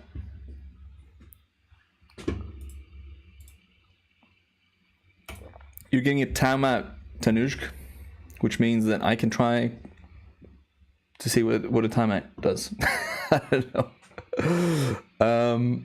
Yeah, the flare changing is also, oh, interesting. The BTS of this chat thing on YouTube's interesting. Yeah, the auto mode needs to be tuned, but I don't know how that works. I haven't shot in the lakes yet. It's high on the list. Hopefully this year. Maybe we can do a little mission there, Pete. So, Capri footage. Capri is a little island. Where's my browser? I think this is the first time that on stream I'm kind of getting distracted by the chat and seeing what's going on, which is... Who was I talking to about Pete? I think as soon as you start getting haters or like stupid comments, that means you're elevated to the next level of content creation, right? So now I need to get moderators for the chat, which means I'm at the next stage of live streaming. So Capri in Tiali in Italy is a little island, and it's one of my favorite places in the world. Is here, and we went there in between lockdowns when they were encouraging, you know, freaking what was it called, air bridges or whatever. So we went there after a big lockdown, spent about a week on this coastline, and so what you're seeing, actually, yeah, what you're seeing here, this land mass here is this tip. And this little island, like literally, yeah, right here is where I'm shooting this from. And now I want to review some of the clips that we shot there. Travel corridors, yeah. If only we knew what was going to go down in the world. Anyways, this, I think I only brought one camera with me, or maybe two. No, I think one camera and a GoPro and my drone. And I've got some just great time-lapse footage. Has anyone in the chat seen this? These clips, they're pretty cool. Like just the cloud movement over the you know, the island and stuff, and no clouds in the over the ocean. Just lovely scenes. A lot of boats. There's boats going through this little crack in the rock here. Crack rock. There's a very expensive resort. I think this pink one here. If you see any like fancy influencers in Capri, they're usually staying there. But yeah, I love this clip. Amelia doesn't know this, but I'm buying a big print for this for our bedroom because she's been complaining about not having a nice big blue print from a memory or like, you know, something nice, a memorabilia kind of item. But yeah, lovely clouds, great movement. This was shot, yeah, with a polarizer as well, so it creates a little bit of extra contrast in the sky. It cuts through some of the haze. The settings on this camera would have been actually, oh, we can look it up. I was gonna say I don't know, but we can know because, once again, I use a proper file management system and everything's the same. So I just know where the project file is, the Lightroom folder, and we can go check out the photos. Shot quite a few photos on that trip. No drone time lapses. I'll leave those to you, David. I brought my Mavic 2 Pro, whatever it is. But I only shot some videos and some stills with it. Computer's struggling with this 4K screen. So, camera settings. Lumix S24-105 lens, 1/60th of a second at 25mm, f4 ISO 640. That is a lot of light, but remember that I am also on a 10-stop ND filter, a circular polarizer actually, and an ND filter in one, which is why those values are so bright, or, you know, they let in a lot of light. So time-lapse photos, I shot 19,935 time-lapse photos on that trip. And most of them have been rendered already, but a lot of them have issues and I need to reprocess them. And I am thinking of doing some chilled streams where I'm literally just live for the members only, where I'm just editing footage and we can just hang out and chat. Not a public live stream, but a members only live stream. You can become a member if you click the join button. Costs £1 a month or $1. $1. We're at 74 members now. Let's get to 75 members, right? You might think it's longer because of the trails behind the boats, but it's still pretty, like, even though they're in motion, it's still pretty sharp. So that's one clip. This one. Interval wise, I'm thinking 3 seconds for that one. Let's go and have a look. Time-lapse worlds, what's good? Oh, 2-second interval. As you can see by the timing here. So, like, pretty, like, look at the movement in these clouds, right? 2 seconds in between this motion. Computer be like, what? That's 2 seconds of movement. That's a lot of movement.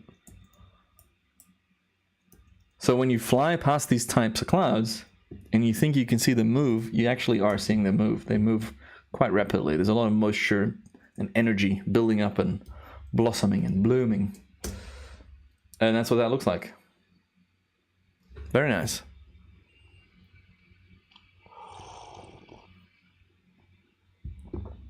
Arian. All right. Claps in the chat, and this is why Chopper made this custom emoji. Claps in the chat for Arian, the latest member to the stream, to the channel. You are now part of the reason why I stream. The stream is made possible by the members and the patrons. So thank you for that. Everybody put the clappy, cloudy, what do we call it? Cloud clap? It's hard to pronounce, especially after a couple beers. Cloud claps in the chat for Arjen Drost, which is a pretty Dutch name, I might say. Like, that's a bit of a giveaway. I assume you're Dutch, right? Am I on the money?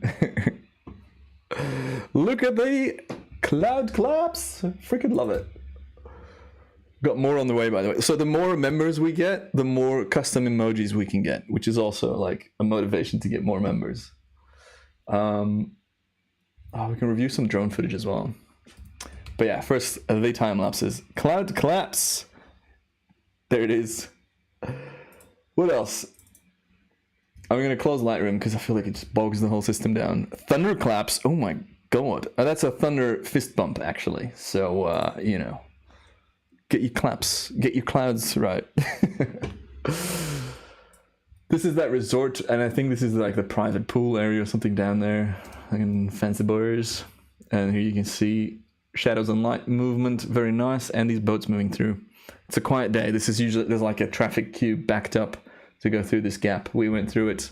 I can actually show you because I got a video of us going through it from that trip. Somewhere. Wait, where is that footage?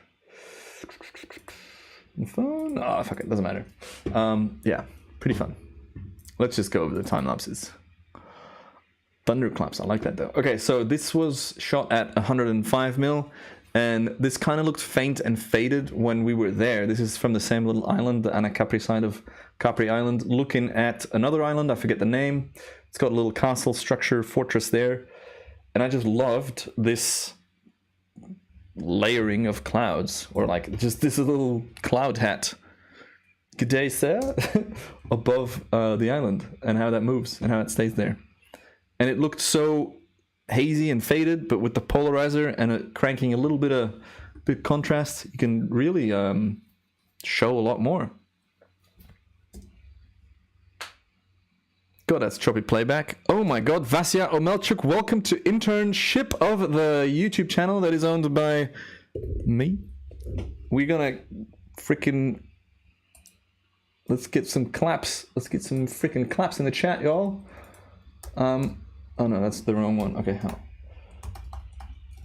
Oh no, I'm doing it wrong. How do I copy and paste these emojis? It's not working. Anyways, claps in the chat. Look at all these member subscriptions. Absolutely lovely. Thank you so much. Cheers to you. How are y'all getting? Are you on the app or something? I can't. I guess if I tap it multiple times, does that work? Oh, there was a delay on there earlier. Okay. So now, if I just click 1,000 times. Ooh, that's too many. I can't actually. Oh no, my computer. I've clicked so often, and there's a lag on the click, and it's just building the whole thing, and that's too many. God, I gotta go start again. Okay, 1, 2, 3, 4. How many claps can I do?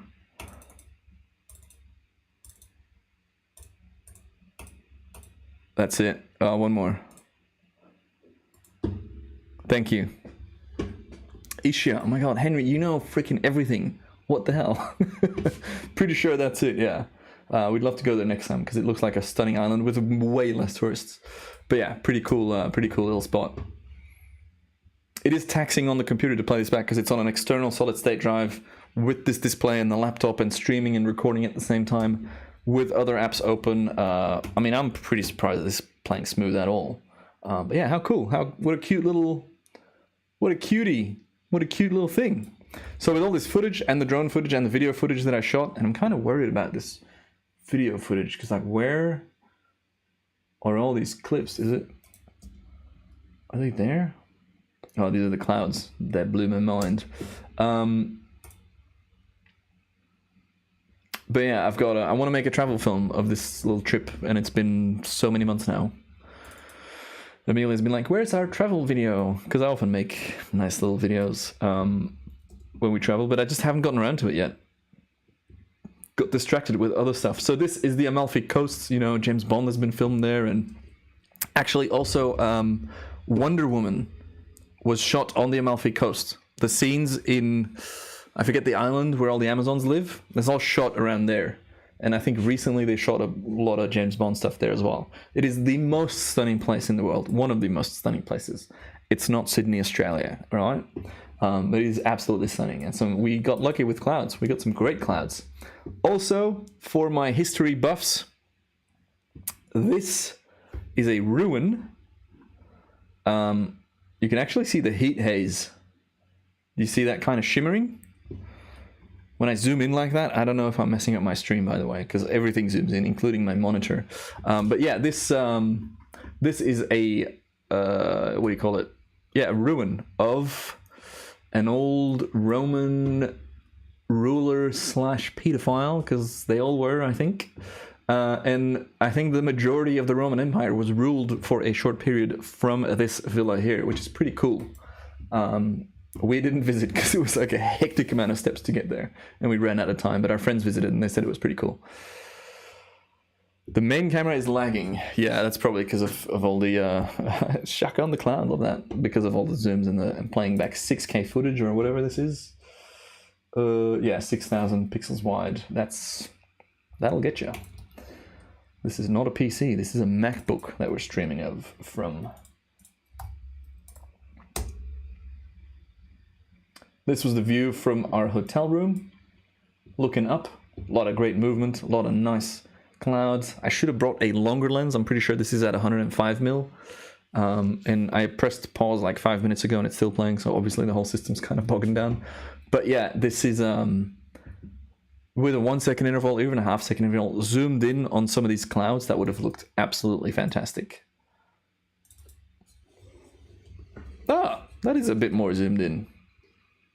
God, I'm good. What I should do for the streams is make low-res proxies of all these files so I can play them smoothly. But yeah, these were all generated ages ago. How good are clouds, though? I mean, look at that. Even if it's choppy, it's still fantastic. And yeah, definitely a big lag, because I just looked at the laptop monitoring, and it's just like, I can see myself. You know when you're on video and you look at the camera, you can see your eyes move? That happened, but it took like a minute to get back.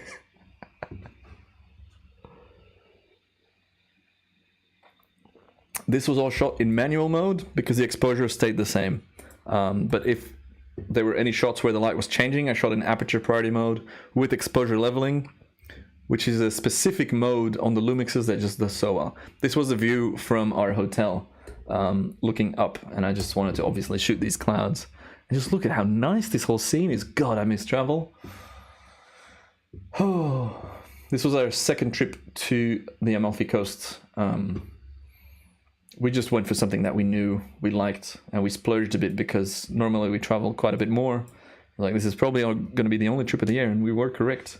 So we stayed in this nice hotel for, I don't know, like 5 days. Very nice. I'm sorry it's so laggy in the playback, but yeah. Then there's all these houses on like the cliff that have crazy views, like just wild. Nice little cloud generation. Billowing clouds, or whatever you want to call it. Very nice. While that's running, I'm just going to lift the curtain, do a little sunset check.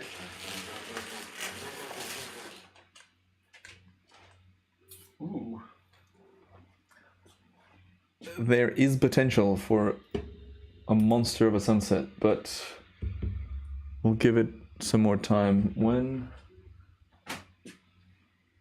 6:23, yeah. I won't be streaming at the sunset. I won't be streaming that long, but might be a good one tonight if you're in London. And yeah, I just shot a bunch of these clouds, and all of this will get put in a travel video. The only thing that was like really messing with me, but you can barely see it. I doubt it shows up in the stream because of compression.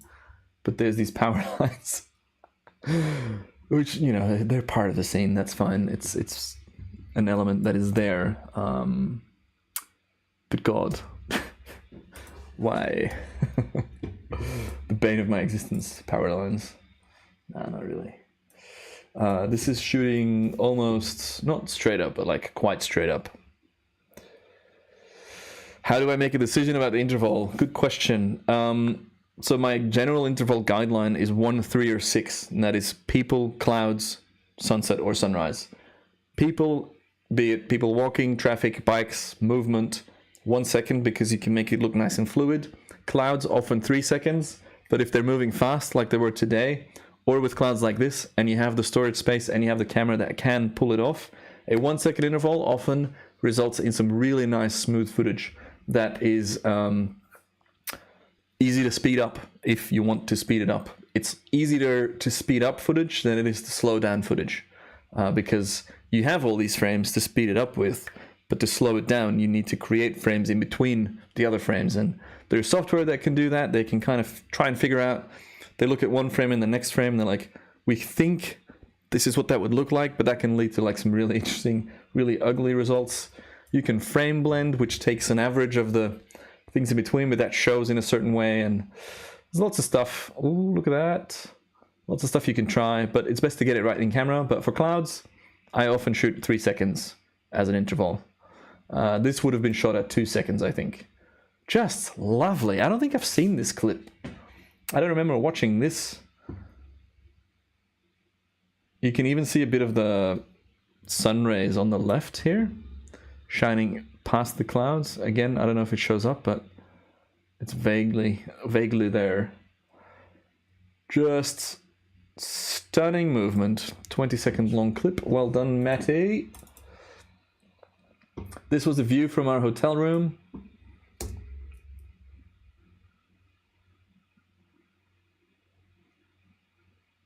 I want to say 2 second interval or a 1 second even. It's also playing back choppily, so it's hard to gauge. Again, the view, so the other one was kind of zoomed in here. This was a little beach. This is where Amelia got a sting from a jellyfish. And she was talking about jellyfish. She got stung by a medusa. I love the movement of the shadows on these rocks, these cliffs and stuff. A lot of boats. That's a lot of boats. Guinness in a can. I don't mind Guinness in a can.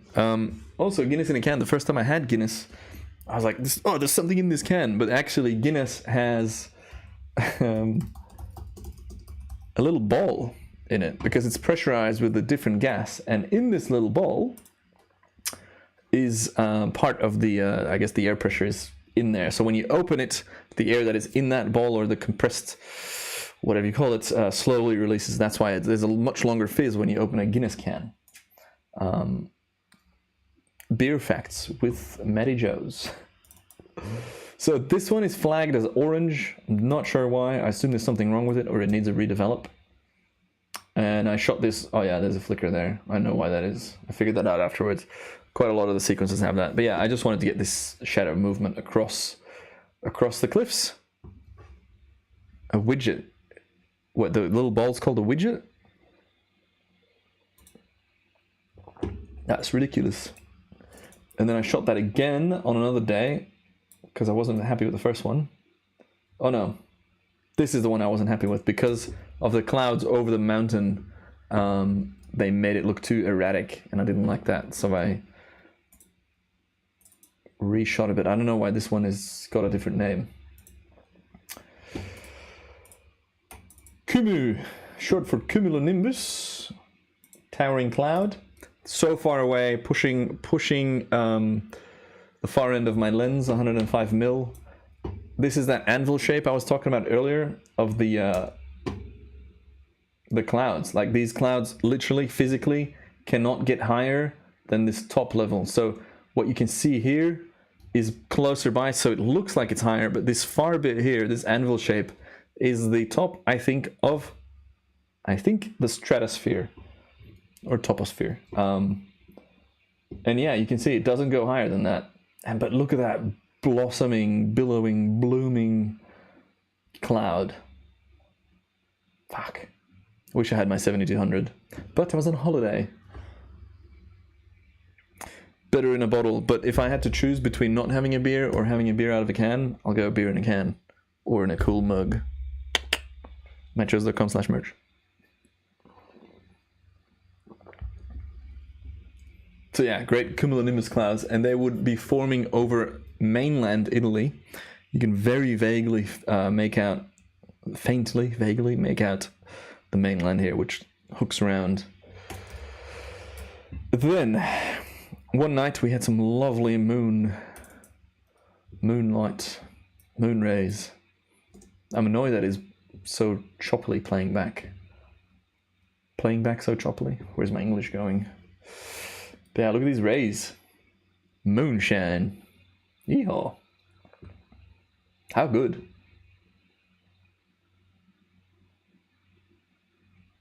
Just fantastic moonlight rays. Like, if I was a werewolf, then I'd be like, oh, whoa, watch out. Very bright, the moon. Troposphere, that's what I was looking for. Did I say toposphere and stratosphere? Probably. Look at all this knowledge going around in this chat. We know a lot of things combined. All of us together, we're very smart. Look at the movement here of these clouds. One way, another way, another way. This would be prime. I'm trying to figure out if there's a halo or not, because there's this haze, but I think the haze is too low. With a little bit higher haze, you would probably get that halo. But yeah, very freaking bright moon there. That's Amore, Amelia Morris in the chat. What a babe. Hey, babes. Are you still working? Are you doing a sneaky little Matty Joe's live stream? Iridescent clouds because of the, I guess, the sunlight. But it is moonlight. It's sunlight reflecting off the moon. But yeah, how cool is that? All this color. All this iridescence in these clouds. Do you see that? Does it show up on the stream? Beautiful. Just beautiful. Is Amelia a member of the channel yet? No, she doesn't have a badge. Rude. I think we're 3 or 4 members away from 80 members. If we can finish today's live stream in a bit with 80 members, then I'll do another live stream next week. The worm moon. I don't even know what there's always these moons. Like, I feel like every month there's another moon with a name. Wolf moon, blood moon, full moon. Worm moon? What is a worm moon? Anyways, this was a good moon. Very nice. Love that. Might make a TikTok out of that. So I got actually more than one brother. And I don't think they're members. Bit of a smudge on my lens, which would have caused this streak here. But yeah, lovely clouds, movement, these strips, a bit of a satellite, or actually probably a plane maybe. I don't know, my interval here. God, I'm annoyed at how choppy this plays. How cool is this little cloud here? Exactly your country, Francesco. Italia, mi amore. Look at how this cloud seems to like droop down. I've watched this clip a couple times, never noticed that. Very cool.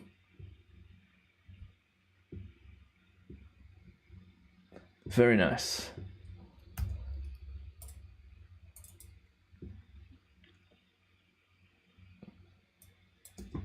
view from the hotel room at night. Quite noisy. Could denoise the footage. Could not denoise the footage. And you can see that cliff road that a lot of traffic goes past. God, what is my... I want to check out my activity monitor. Just the fact that it's taken so long to pop up is not a good sign. It's struggling.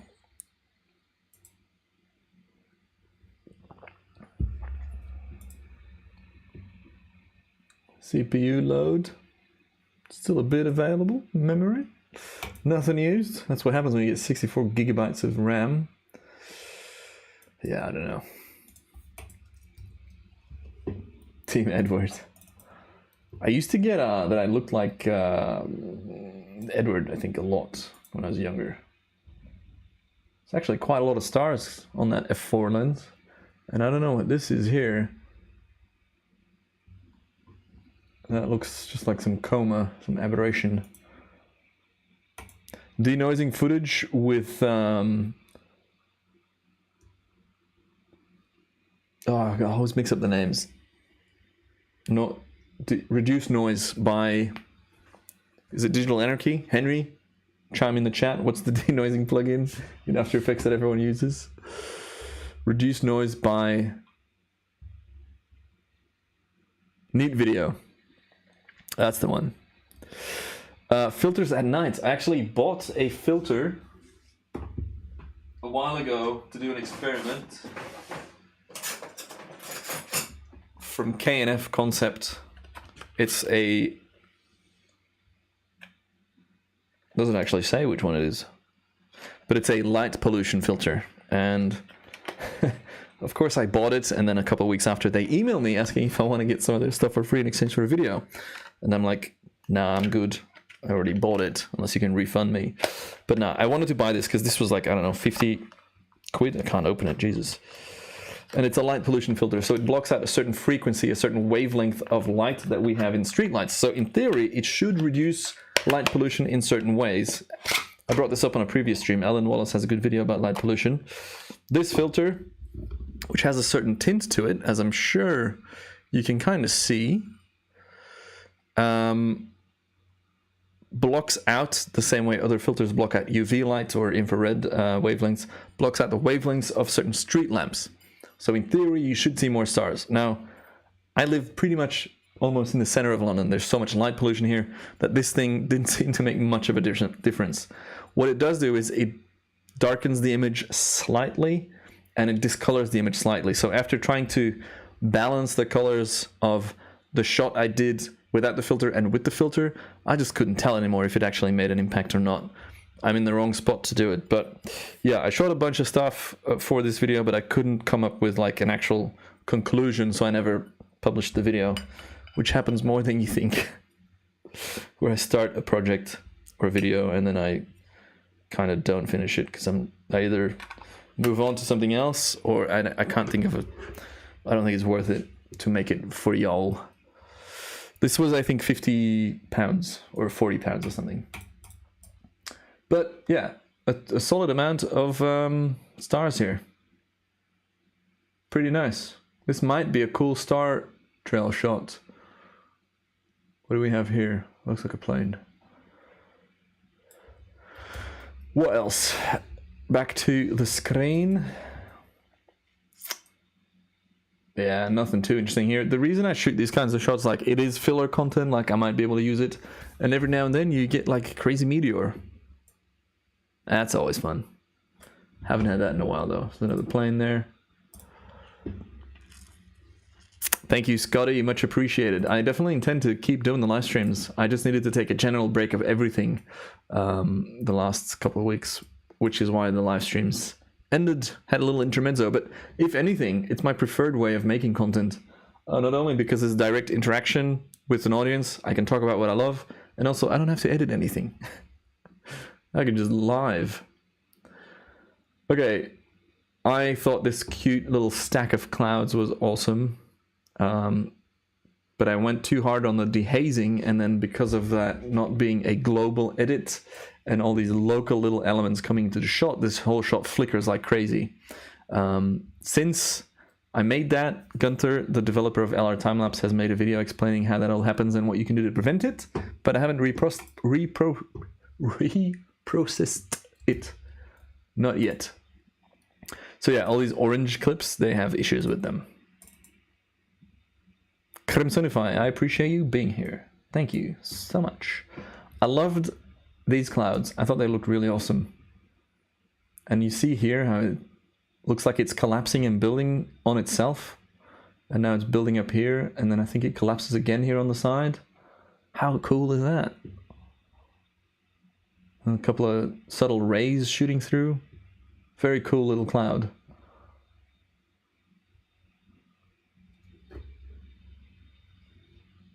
Antwerpen, Juglum? I don't know how you say it, but school, Vlaamse Vrijdag. Fascinating cloud structure, this one. Very nice.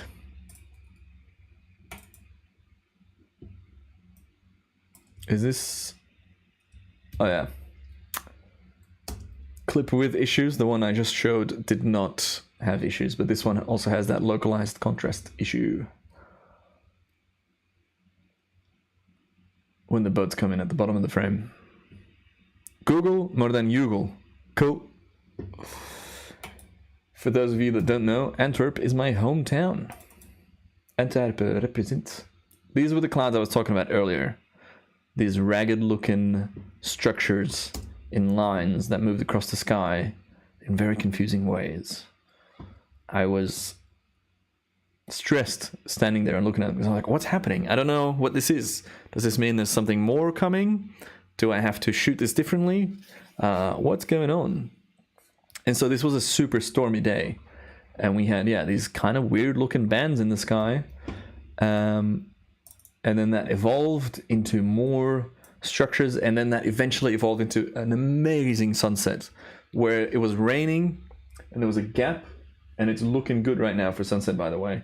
There was a gap, and the light of the sun, the colored light, was hitting all this rain, and everything was exploding in this golden pink glow. It was fantastic. And how cute is this little cloud here?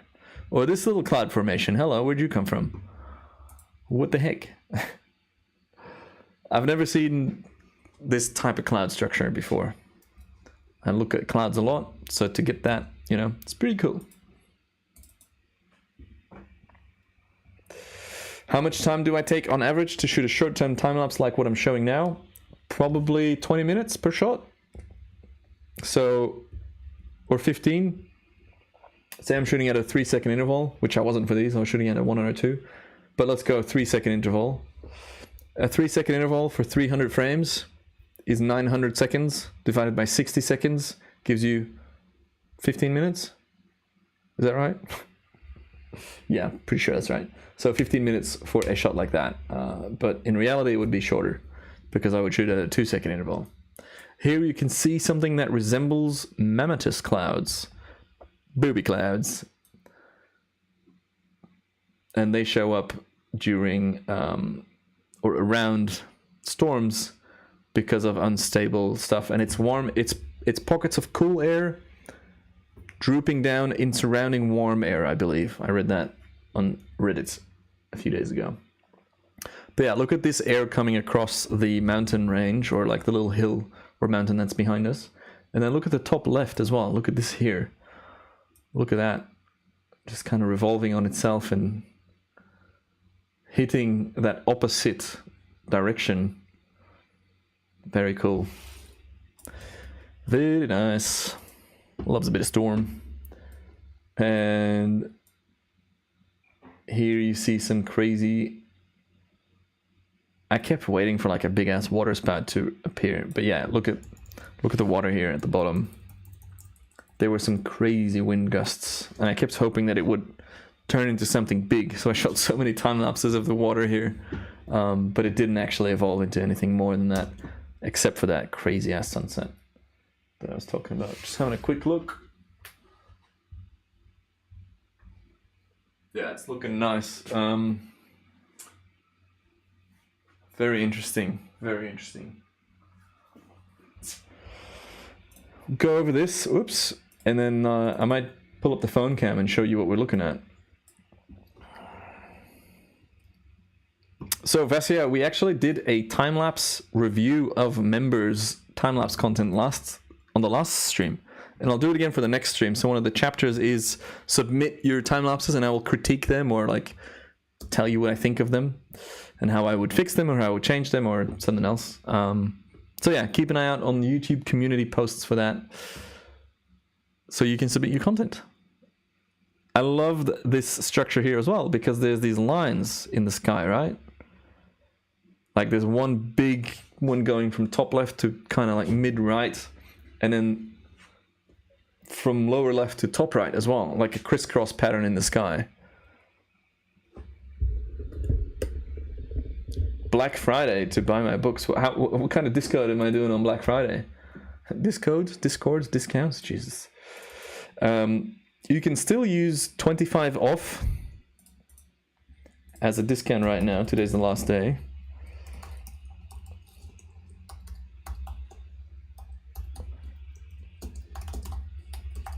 Use code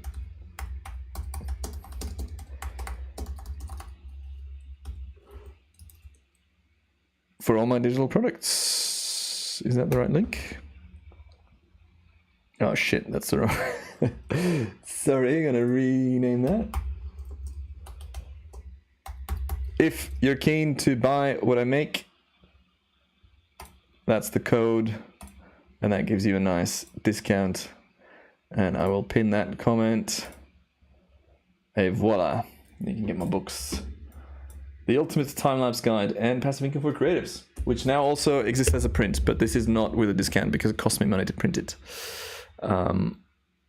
Change in light in this shot here from cloudy to less cloudy, and just, yeah, the camera didn't adjust. I didn't adjust my settings. And you also get a surprise when you buy anything. You get a little personal surprise in your mailbox the next day or the same day, depending on how active I am. I like these rays here in the sky, which is why I shot this shot, I believe. Very cool. And, oh yeah, also, obviously, look at these wind bursts. Look at that. This is like a full-on spout. Like, you can actually see the water rotating around and getting all hectic and stuff. Look at that. That goes up quite a bit. That's quite tall, like this. And so there was wind coming across the island, hitting the ocean, and then clashing with this other wind. And yeah, you can see it do this little loop. It was so wild. I mean, talk about a choppy ocean. And I just kept hoping for a freaking water spout. A lot of boats like bolted as soon as the wind picked up a bit. Oh, it's raining. Once we're done with the footage, let's quickly go over the footage and then we'll jump to the phone cam, sunset cam, and I'll show you what it's looking like outside and why it might be a really good sunset. More interesting clouds kind of moving across these lines here. I thought they were really cool.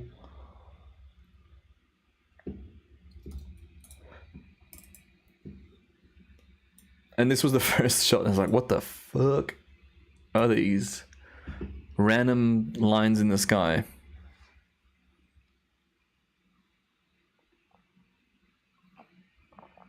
Any member, any channel member can submit for a time-lapse review. So you can become a member for $1 a month. That's not even a coffee. That's not even an espresso in a small mountain town in Italy. Maybe it is. That probably gets you an espresso there.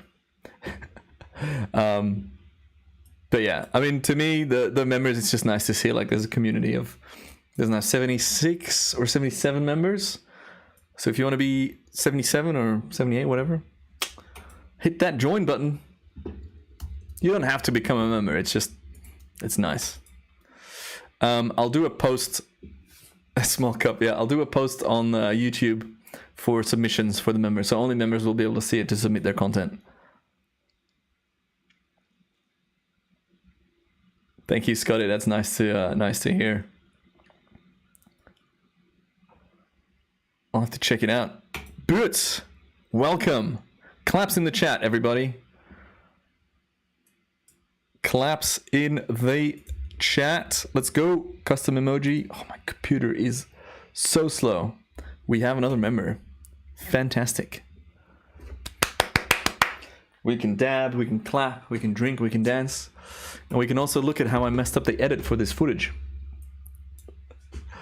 So, Boots, you now, first of all, you support the stream and the channel and what I make, which is lovely. And you also get early access to the majority of my YouTube videos and access to all the members' exclusive things that are on my YouTube channel. So, welcome. Well done. Welcome. Love it. So, interesting bit here. I've talked about it a bunch before. The Lumixes have a built-in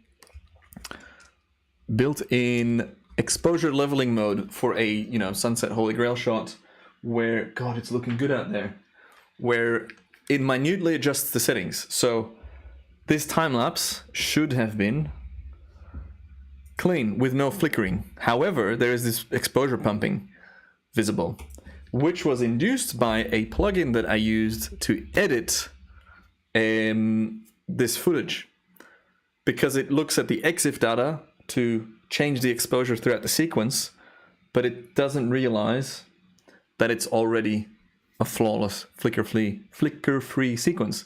And that's my error because I forgot to uncheck something, and that's maybe for a future video. I can talk about what went wrong here, but it was boring anyway. There's no clouds. Like, what's the point? You know? What is much better is the other sunrise shot. Membership in UC, yeah, in UAE is not available. Oh, that's so frustrating. I'm sorry, Aham. I thought YouTube had rolled out membership options globally, but maybe they haven't, and that's disappointing. I'm sorry about that. So I got to figure out how to get people to join the submissions that want to be a member, but that can't be. I don't know. Tricky. We can do a public submission one as well, but yeah. This is a nicer sunrise, but I also edited it wrong. So it has the exposure pumping, but it has some nice rays, it has some nice clouds, and it has some nice colors. So forget about the flickering. Let's just look at what's going on with these clouds and these rays.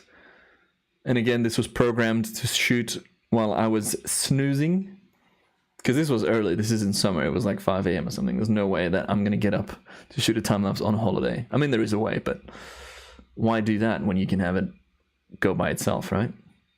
So yeah, pretty nice sunrise, lots of rays because of these clouds coming off the mountain, off the mainland, and just kind of evaporating. Very cool.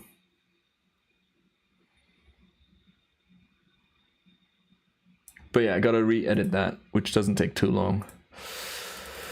This is a sunset. Oh yeah, look at that first frame, a little bit further, boom, everything's on fire. And then the lens got all moist. So the flickering is induced by this plugin that I used to edit. It's not in the actual footage. The render in camera, the RAWs, they don't have the flickering at all. It's because I use the Time-lapse Studio plugin, which thinks that there is flickering that it needs to solve, but there is no flickering. So by solving it, it induces the flickering. Does that make sense? Because the EXIF data shows like an exposure time of, you know, it jumps from 1/100th to 1/125 in the EXIF data, but in reality, the exposure time is actually minutely different in between that. And so there is no need to change the flickering because it does it while out of camera. Moist. Do I use Atomos Ninja V? No, or 5. Do you say V or 5? I really want to use an Atomos to talk about it, especially with the S5. I now have like ProRes RAW recording with the S1 as well and the S5. I've got all these cool things I can do, but I don't have one. I'll have to chat to them. I used to do a little bit of stuff with them back in Australia.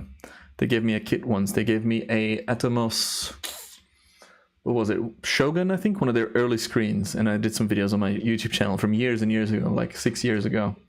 But that never really went anywhere. Again, this flickering is induced by this plugin I used, not the actual camera, which is interesting. Scotty Photography, welcome, mate. All right, claps in the chat. Oh, is the audio desynced? It's probably because of everything that's happening at the same time here. But first, a couple of clapperonis for Scotty. Peter Jan, welkom. Wees welkom op Vlaamse Vrijdag.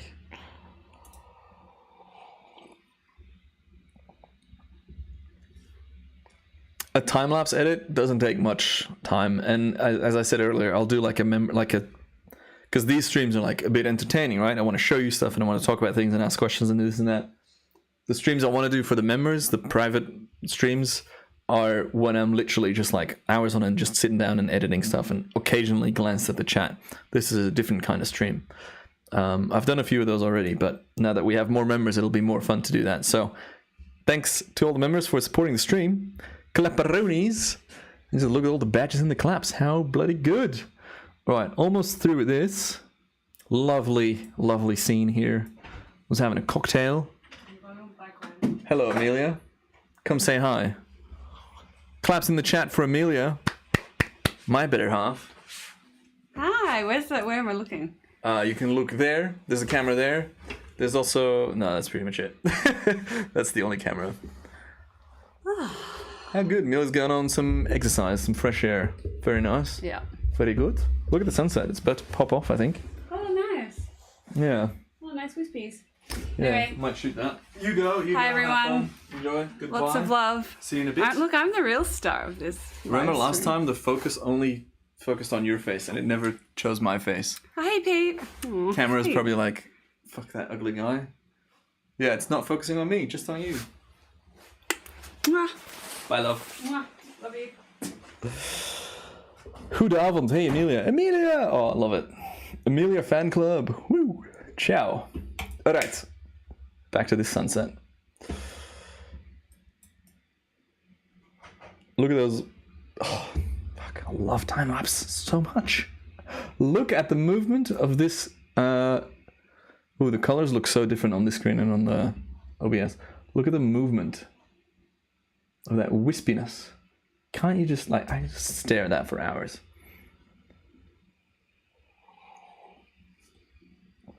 And that light hitting, I am a lucky guy, David. You damn sure, I know that. Just, oof. Again, this flickering is induced by that plugin, not the camera. Oh, and so this is shot from a bit further south of the coast. The first time lapse that I showed of this, let's just go like that. Okay, these rocks here that you see are the rocks there. I can't, hold on, because my face is in front of it, you dummy. Where is that? Okay. These rocks here, these sea stacks, are these stacks here. Do you see that? Okay, now where am I?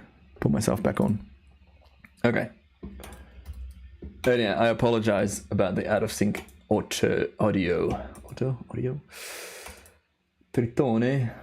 I think that's a longer shot, but yeah, lovely cloud movement. No color though. Look at that distant towering cloud.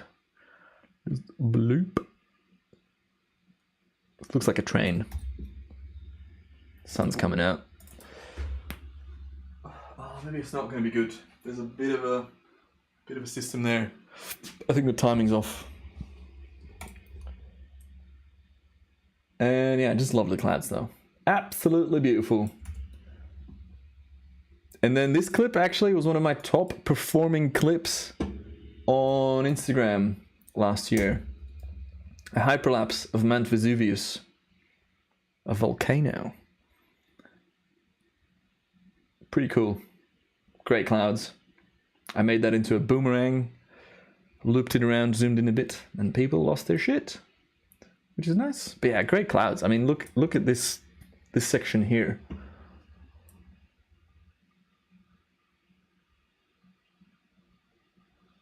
Never even noticed the clouds here on the back.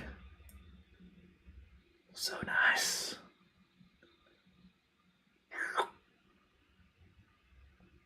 Beautiful. All right. Guinness is almost gone. My bladder is at its limits, so you get the beer right back screen.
Beep beep. I can't tell. The sun is kind of like shining out right now, but I can also see a band of cloud besides it. I'm gonna try. Let's try sunset cam. Let's see if I can show you guys. Let's move this. Also, I'm a DJ now. Look, got heaps of records. Not only that, but also these. They're actually not mine. They're from my brother. He bought 300 pounds worth of records and they got dropped here because he's not going to get them shipped to Amsterdam anytime soon. What does a moving time slice look like? I can show you that in a bit. But first, let's try out. The rain is going sideways. It's raining now. It's very cool. Okay. This is on. Bear with me. All right, that was smooth. Can you hear me still? Ooh, that's very loud, isn't it? Those odd lights are reflections of that light and that light. This is the BTS, by the way. That's what it looks like. Sunset cam. Let's open the window. Hold up. God, that is not a good angle.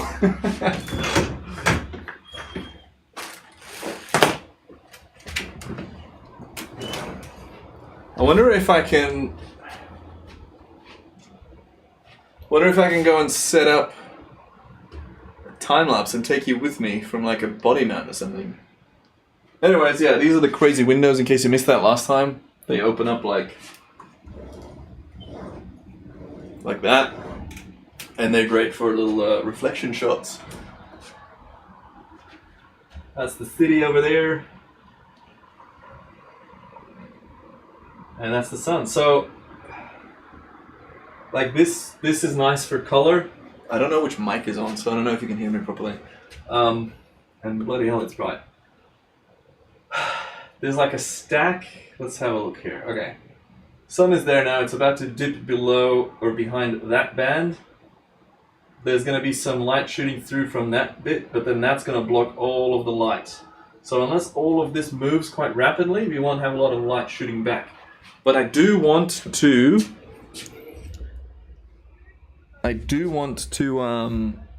set up a shot outside, but I'm trying to figure out how I can take you with me. I can't set it up here because it's freezing if I keep this window open. Let's see, I need this, I need that. I guess I can do a little mount, but then I won't have the audio. Okay, bear with me because I gotta change audio settings for the phone cam to go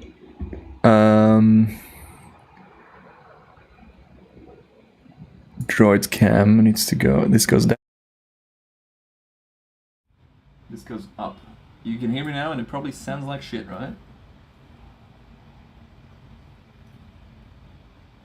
What a great mug.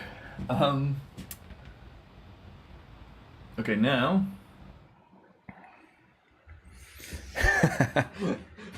Caroline, what's wrong with moist?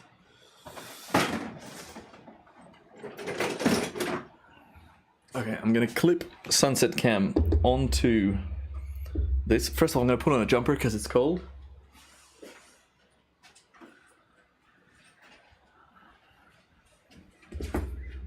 It's not a look, that hair. I look like a freaking period drama, like, you know, the wigs and the little curly hair. Boom, haven't had a haircut in so long.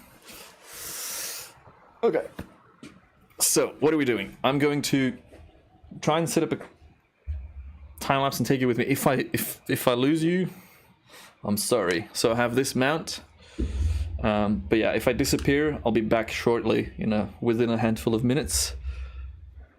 Bridgerton, yeah. Okay, now with this, I can take you with me as I set up a sunset shot on the S5. First of all, let's make sure there's a battery in a card in here so I don't have to run around like a fool with a piece of tape stuck to my tit. Very nice. Claps in the chat for the TD tape. There's footage on here that I haven't offloaded yet. So let's go time lapse, start time, 6 second interval, 6 times 600. Yeah, that looks good. Which lens are we on? What are we gonna do here? Let's see. Oh shit! Oh my god, hold on. Phone, cam. Look at this. Look at this. Look at this. Oh, where's the footage?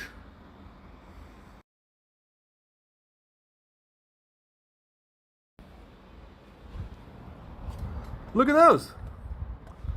They're Mammatus clouds. We've been talking about them quite a bit today. They're Mammatus clouds hanging over the city right now. Far out. That's all that instability in the sky. Okay, let's go. Let's get this sorted. Let's go and set up a time lapse on the balcony, and I'll take you with me.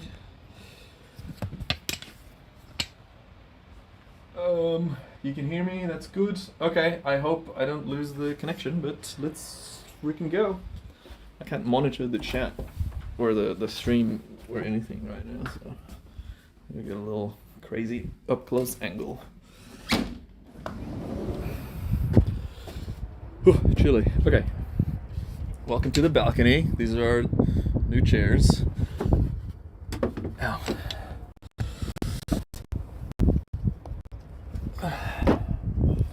This is the view. God, it's looking nice. What am I doing live streaming? I should be freaking shooting. I guess that's exactly what we're doing. Okay, so I've talked about this before. I have these clamps. They're fairly tight. It's a bit loose, but that's not going anywhere. I have these things. I attach them to these straps so they don't go anywhere. These carry a lot of weight. Bottom plate goes in the ball head, which is mounted with a security latch as well.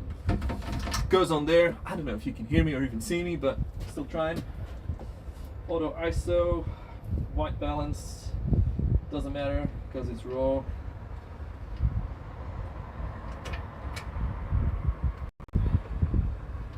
$16mm. I want to shoot that, but also want to shoot that, and I want to shoot that. So what do? We change things. Change from here to there. Whoops, that was a door slam inside. It's all happening. We might shoot two cameras. One focused on the sunset.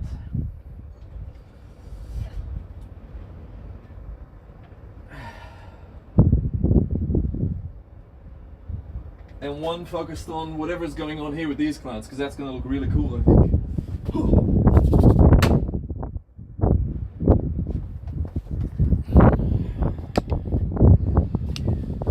So, aperture priority mode, ISO is set to auto, exposure,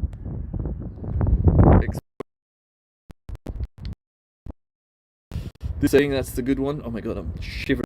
And yeah, f4 minus 1/3 just to get a bit more of the highlights. And 1, 2, 3, boom. Okay, now let's go and grab. Oh my god, why am I so cold?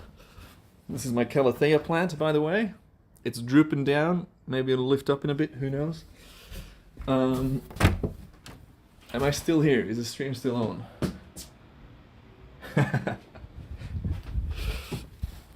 Close the door. This is something else. I get the appeal for those live streamers, you know, those people that just have a camera on them constantly and they have like a backpack with batteries. I get the appeal now. Okay, second camera. Switch back to main cam for now.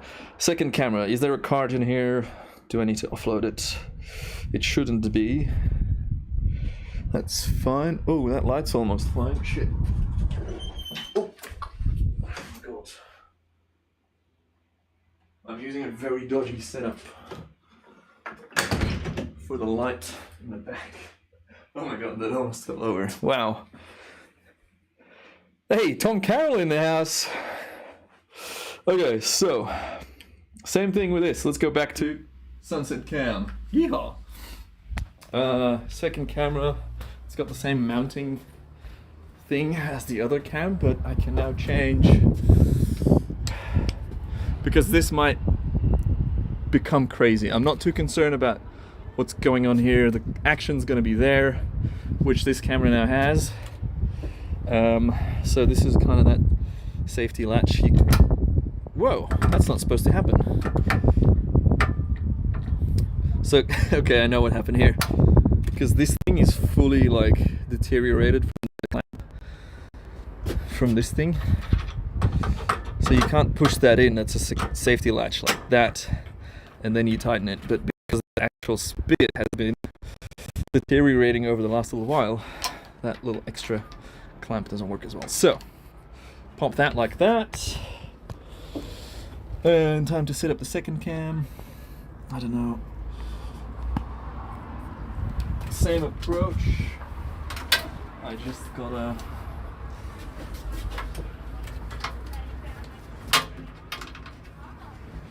Whoa, look at this bike group. What's all these people doing on bikes? That's illegal. No, I'm kidding. Safety strap, loop to loop, plates on there, settings are all good, strap them in, clamp it in, and whew, once again we have the same stuff. Now I just got to figure out the framing, which I can't mount this. Hold on. 2 seconds. That phone's about to fall. Okay. Yeah.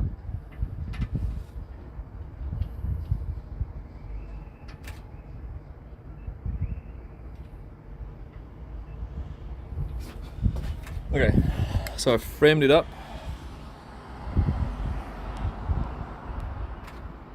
This focus isn't working, but whatever. Look at all that light hitting the buildings. That's the sun peeking below that cloud I just said it's gonna go under. This might be nice. Okay, auto, ISO, white balance doesn't matter because we're shooting raw. Framing's good. A third of a stop under, just, I mean, it doesn't really matter. We can go 0. Let's go 1 under. Then let's go time-lapse settings. Mostly we want to change the image count to 601. I'll explain that later. And let's go to 6-second interval.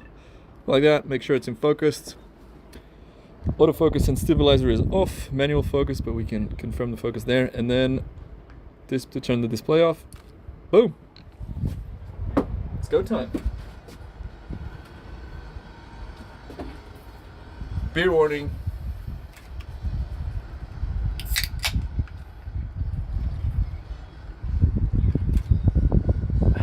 What a Friday.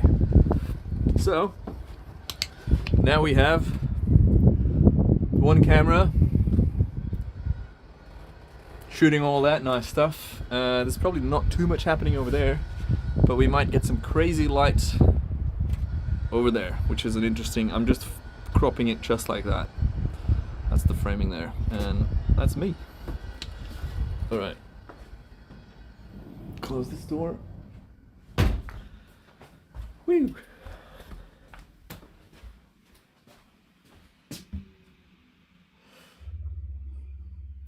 So it works. This is, I think, the hardest sunset cam mission we've done. Cruising around the whole apartment while streaming from the phone. I just can't monitor it, which is annoying. But how good? It's got a really bright rainbow. Damn, Henry. Bloody hell. There must be a rainbow.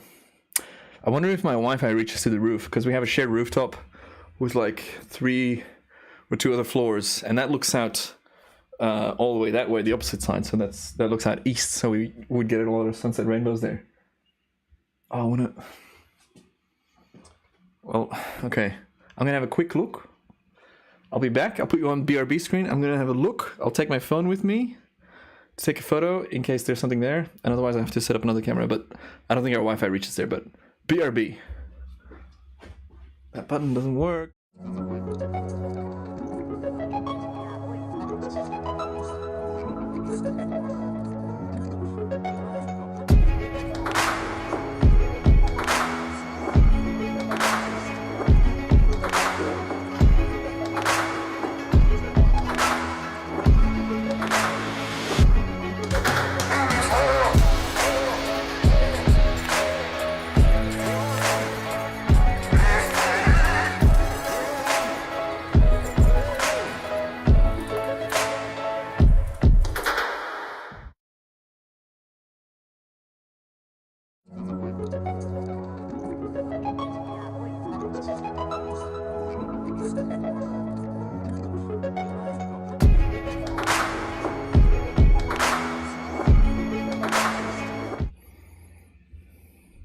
Yeehaw, okay. No rainbow, but there still might appear, come one in a bit. Oh, I'm really losing my English now. This is the back view. I don't know if that's going to show. So any rain around sunset will get lit up massively. And yeah, that's a good little view. Anyways, I'm glad it's all set up now. The reason I didn't use the Time-lapse Plus view is because I've literally never used it. And I probably waste a lot of time trying to figure out the setup. Plus, I don't have a need for something that ramps the settings for me because the Lumixes have that built in. They do it so well. So, now it's a waiting game. Now we just wait. Just waiting around. The rush of a nice sunset always gets me. Look at that light hitting the side of my face as well. And then it's gone. Let me catch up with the chat.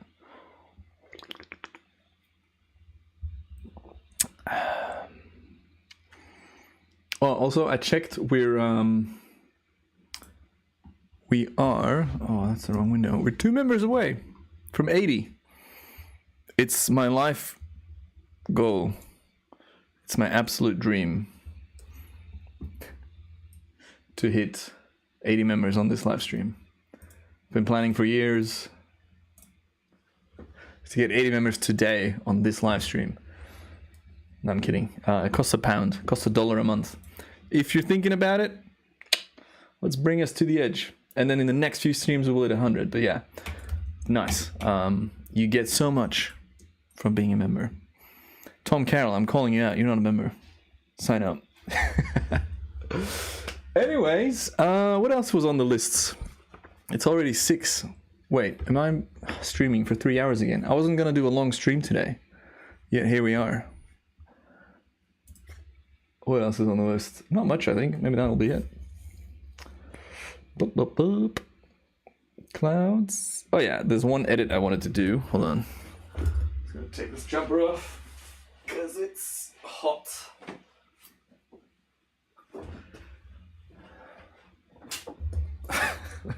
Looking disheveled. My hair is the longest it's been ever. I don't think I've ever had hair this long. Amelia's, concerned every day. She gets more and more concerned about the state of my being with this hair. And yeah, let's bring up Sunset Cam again so I can keep you all posted on the view.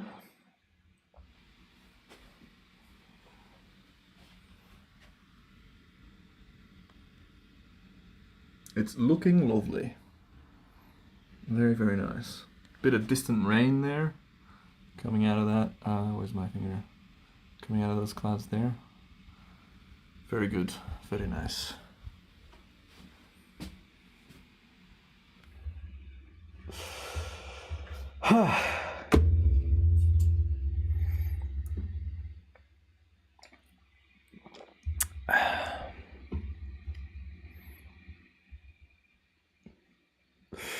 Not the stream you wanted, but the stream we needed.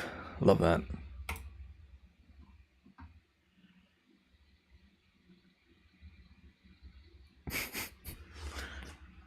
Get yourself a Time Warper hat, Henry. Give it a try. No, I'm kidding. You've already supported the stream so much. Okay, well, I'll show you. So the sun is dipping behind that cloud, and it probably won't come back unless that whole cloud deck moves. Is that showing? Yeah. Why isn't my...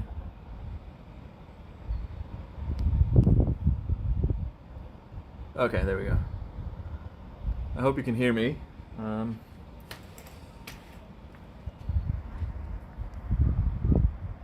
So yeah. Sun is... Where's my finger? Sun is just behind there. It'll set... God, this is annoying. It will set... probably around there now. So if we get lucky and it peeks through that gap, and this gap I think is moving slowly that way, or like all of this cloud stuff is moving slowly that way, or this way, we might get something enormous. Now, I wasn't intending to stream the whole sunset. I was actually supposed to already be on the couch playing Mario Kart right now, but you know what? Maybe we'll just wait. Maybe we'll just see what happens. Wow, how's that zoomed in shot? Oh, it's a different camera. Wow. Also, how's the compression on that? I'm sorry if you're getting motion sick. I kind of want to mount... Hold on, let's mount the tripod. Just so I can keep you posted as to what's going on.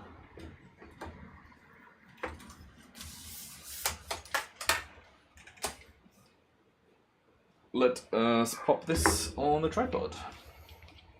In the meantime, could we have some tips in processing footage that prevents flicker from cloud in a time-lapse sequence? Well, the thing with clouds and time-lapses is like it's a natural part of the scene. Like the sun moves in and out and it flickers because there's more light hitting the surroundings. It's different from aperture flicker or shutter speed flicker. Depending on your interval, if your interval is really short and the flickering comes in, or the changing light and exposure comes in slowly and gradually, just leave it. If it's really fast and it's like almost a jarring effect when it comes to the light changing, then maybe don't share it or like reshoot it, or you can't really change the flickering induced by small patches of cloud moving in and out. It's part of the scene. So yeah, depending on what you have, there's not much you can do to actually remove that. Does that make sense?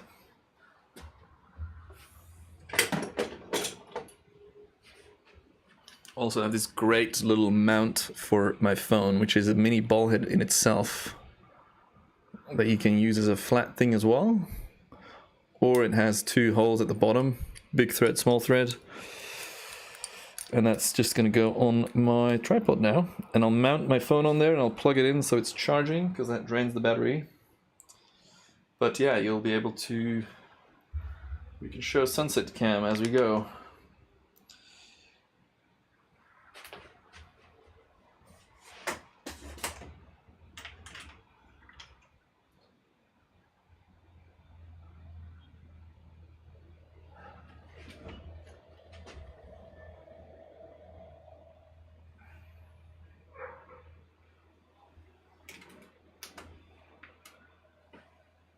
And then I just gotta change. Fritte, Arjen, I'm jealous. I haven't had good fries in ages. Goeie frituur. Alright, let me change the settings for phone cam. This audio. Okay, I'm adjusting on that. Sorry for the audio, that was freaking loud. Okay, this should be better. Sunset cam. Okay, this is a live view. I'm gonna put my jumper back on because it's cold again. Anyone else really looking forward to spring? Or like warmer temperatures, I guess? And I am just gonna get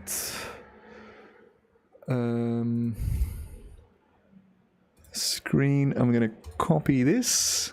I'm editing and adjusting my OBS setup live. There we go. Now I can chat and we can look at the sunset together. We can hang out. Where's my hat? Oh.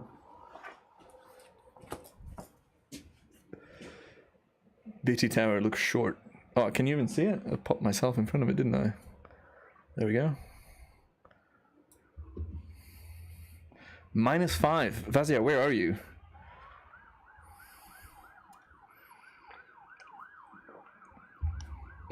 Phil's on the money.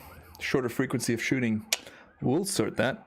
Oh yeah, Vazia, the rain covers for the cameras, I've put them through some shit. They seem to be alright in rain. They're... what are they? Weather sealed, splash proof. It's not like a 1DX, which is what you're looking through now, but it's definitely solid. Like you can see the rubber rings around the lenses and all the mounts, and I've put mine through like some horrendous rain and cold temperatures and stuff as well, and the Lumixes seem to be doing alright. I wouldn't put them on the same level as a as like a high-end Canon, but then few things are as good as a high-end Canon as far as weather sealing goes.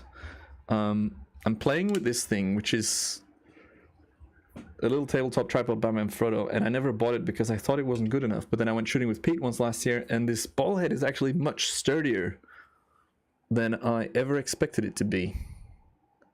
It's a well thought out system. It's very hard to nudge it if you don't push this little button. So well done, Manfrotto. That's some proper design. And now I use this thing all the time. And then I got a knockoff one that came with the teleprompter that I bought for my camera.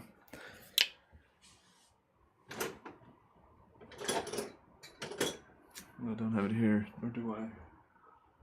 And the quality is so shit. Like, it's truly impressive how a real legit product holds up against a cheap knockoff. You know, there is a difference in quality. I was talking to a buddy last week about this as well, like the little magic clamps and stuff and magic arms that you see that you can buy on Amazon for like 10 or 15 quid, versus the good one. That's, you know, there's still a lot of difference in quality and reliability and I guess long-term life, what do you call it? Lifespan? Totally different. 10 degrees in Ontario. Next Tuesday is going to be 20 degrees. Phil, fantastic news. Thank you so much. Claps in the chat for Phil for sharing that absolute banger of a highlight of next week. Saskatchewan, Canada. I feel like there's TV shows being filmed in Saskatchewan, like Ice Road Truckers or something like that. Is that around there?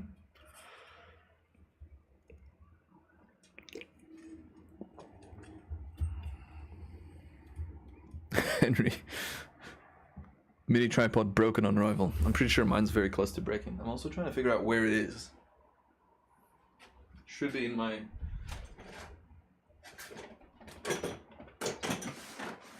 drawer. I don't know.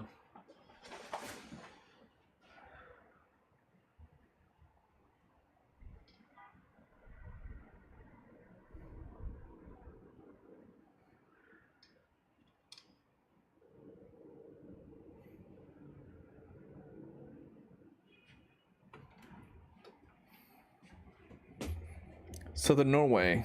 Above zero, though. That's not bad. Yeah, that mini tripod's shocking, isn't it? So, yeah, we're waiting now. So I think the sun might just set behind, just peeps out there.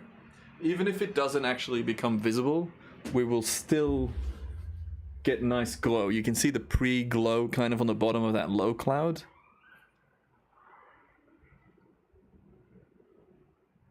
There's gonna be some rays maybe shooting up.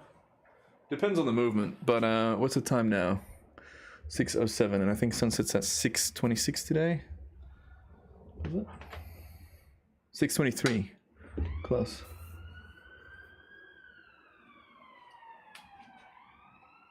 Just gonna have a little peep at the balcony, see what Canary Wharf's doing.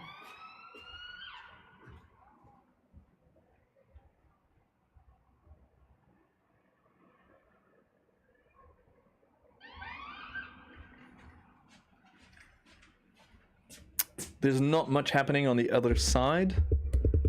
But again, if the light shines through, we might get some really cool color. But I would, I don't want to put a percentage on it, but... Oh my god. Always look around when there's a sunset. So just out of frame to the right, there's some really nice rain coming down out of the clouds that I'm going to try and show you.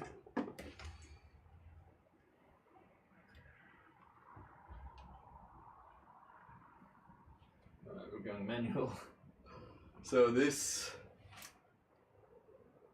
that structure, how beautiful is that? It doesn't show up well. I can see it on my phone screen and on the laptop screen.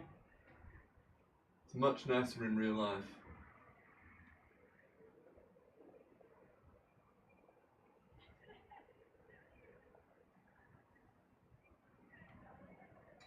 What a lovely little scene.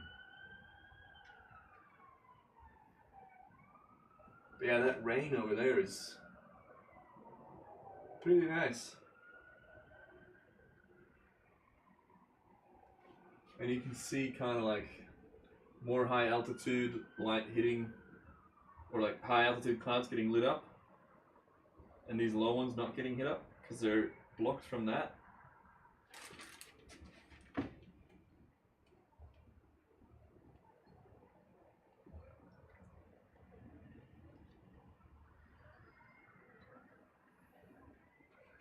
Like, how do I show? This tripod's shitty now. Also, I don't want to drop my phone out the window because that would suck. Ooh, I'm getting a new phone, by the way. Next week I will have... Oh, that's just not high enough, is it?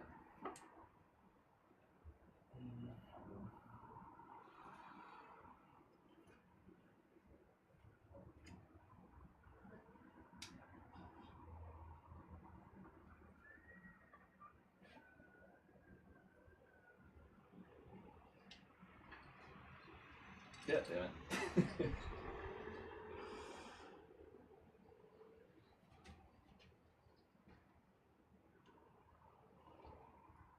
Okay.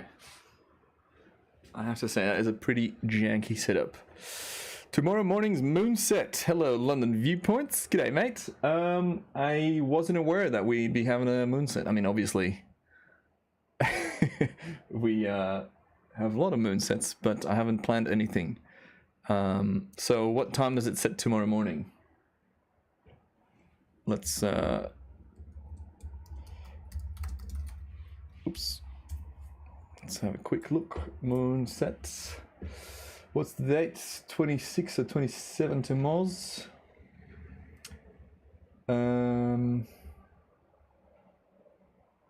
Moon 5:47. I was about to say. What's the plan? I don't know. I don't know where it's gonna set. It's setting pretty much, probably like, kind of where the camera's pointing now. Actually, yeah, I don't know. I might get up early. I might keep drinking a lot of beer tonight and not get up early and just kind of try and plan a camera. I might set up a camera on the balcony and it starts shooting by itself. That's kind of always nice. But yeah, I'll probably get up early and have a look at least. Oh wait, this site says hour shift. Clock changes forward 1 hour. That's always annoying, isn't it? Especially with camera firmware. So I guess I'll have to get up to check it manually. We're getting close now, and I just love the way that structure looks on the right.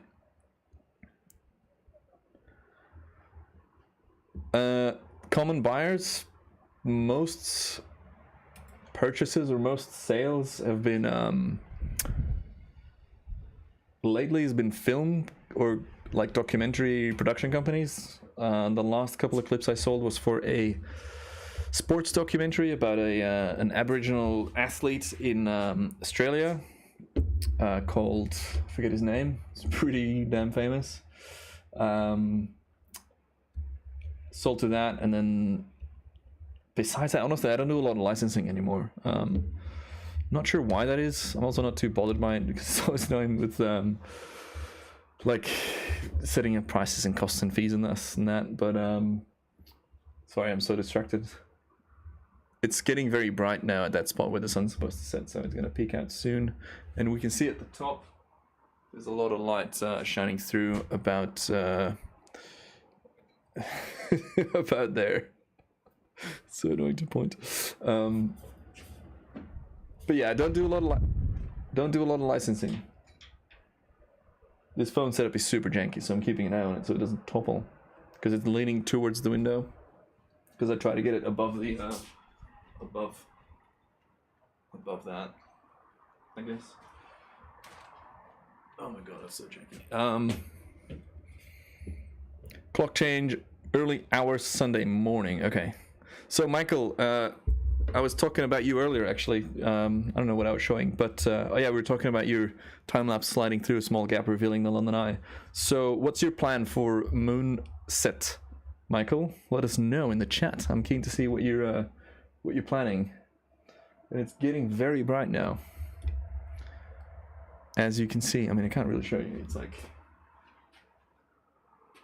in the side here, the bottom in real life is looking stunning. This whole bit.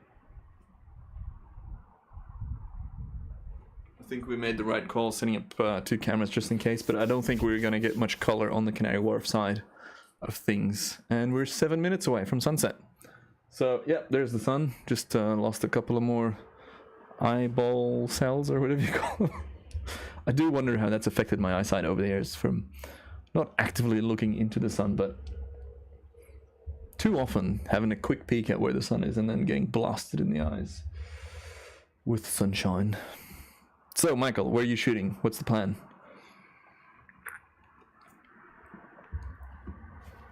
And is anyone else planning to shoot the moon?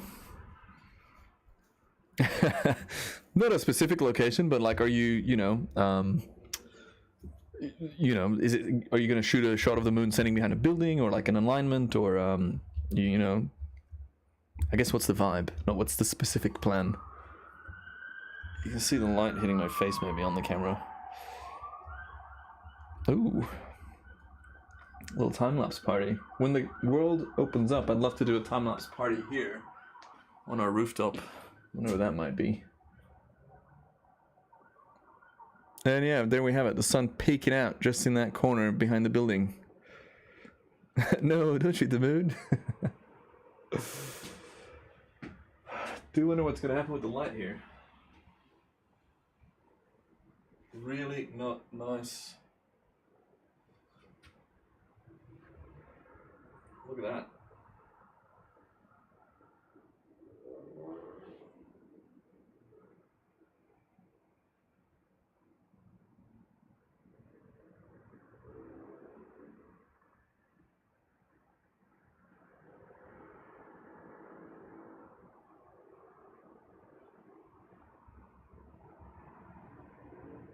Back into the cloud.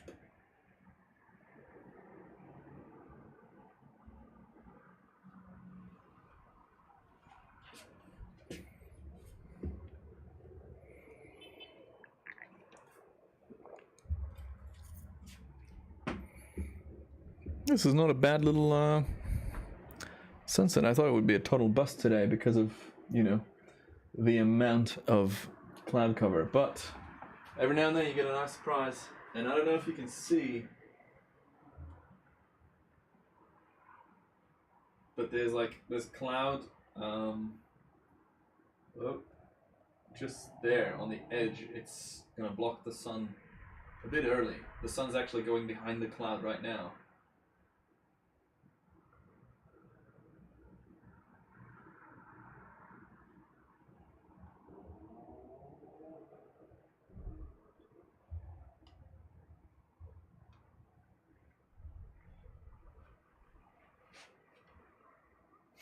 Every time I put that tripod back, I'm like, oh, it's going to topple out the window.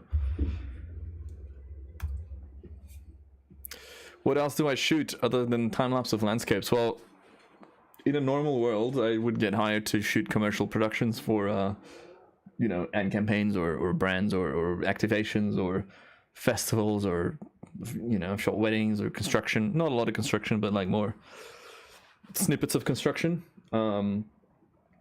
But lately, the last year and a bit, I've just been shooting stuff around London. A lot of my other work is video work for destinations as well, or brands. One of the last big things I did was for Samsung when I shot, was part of the team that made the launch video for the S21 smartphones. And that's the phone I'm getting next week. I'm finally getting the S21 Ultra, which will be fun. I did a lot of big hyperlapses for them in San Francisco last year, which was very fun, with a buddy of mine. And yeah, a bit all over the place really, but I'm pivoting now. I mean, I have been pivoting for a while to selling my knowledge pretty much. So selling ebooks and soon selling video courses as well about pretty much everything I know. Monetizing my brain because that's scalable and location independent, and you can do that from anywhere, and you can find out how I do all that with this book that I made. Check that out. I think it's a pinned comment.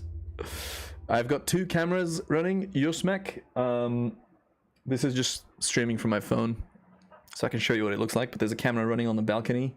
There's one camera pointing towards the sunset, and there's one camera pointing the opposite way in case we get a color explosion in that part of the sky, but I don't think that's happening right now. I'm just kind of vibing it out. It is nice though, but yeah, I don't think any color is making it all the way to the other side, sadly. Am I excited to travel again? Hell yeah. I got to a point a year and a half ago where I was traveling too much, and I was like, I don't want to travel for a bit. I just want to stay in one place. And then the pandemic hit, and now I'm like, fuck, what did I do? Why did I say that? But no, I'm very excited to travel again, even though, and I feel like a lot of people have this, I've turned into a little bit of a recluse, an agoraphobe, or whatever you want to call it. The thought of like traveling again and going into places that are unknown kind of stresses me out more than it usually would. But I think that'll just return to normal at some point eventually. Not about, you know, with concerns about getting sick or anything, but more about just like living my cozy comfort zone, my apartment, my safe space, going out into the big bad world of international connections and airports that you haven't been to and stuff. Yeah, it makes me feel different now than it did a while back, like a year and a half ago. But yeah, I mean, I assume the world's gonna get back to normal eventually. All right, so yeah, we don't have we'll have one time lapse that looks good. Masterclass with Matthew Vandeputte. No, I'd never call it that. It's probably just going to be called the Ultimate Time-Lapse Course or something. My ebook about time-lapse is the Ultimate Time-Lapse Guide. And I'll just do something, maybe the Ultimate Time-Lapse Masterclass with Matthew Vandeputte. No, I'm kidding.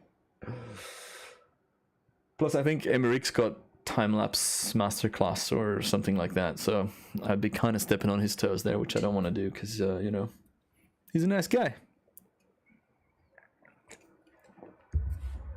Now, the cool thing is we can go check out the other cameras. I got to change the audio again. Hold up.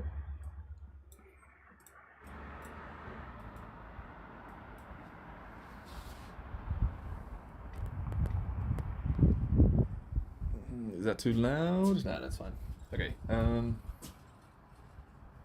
That's fine. Let's go grab one of the cameras. The other one's gonna stay on.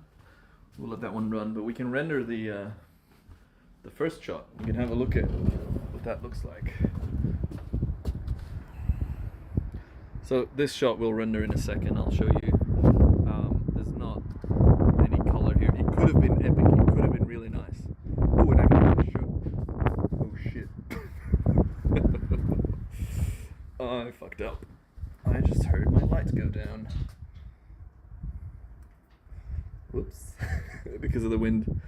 This thing has been mounted. Oh, I actually snapped it off. That's interesting. So yeah, this is a what do you call it? I forget the name. It's not a great product. And that screwed into that, and that's now gone. So we'll deal with that later. But let's go and get this first camera. Because yeah, there's not much happening there. There is still some stuff happening here. So let's have a quick preview of what that looks like. 2 seconds.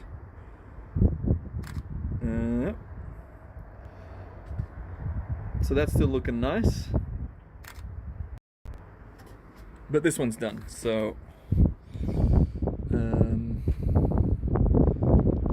time-lapse shot, create video. Okay, yep. Let's render a preview for you.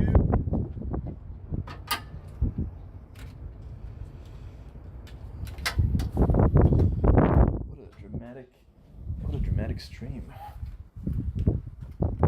I am bummed because that was a good mount for that light. Now I gotta figure out another mount.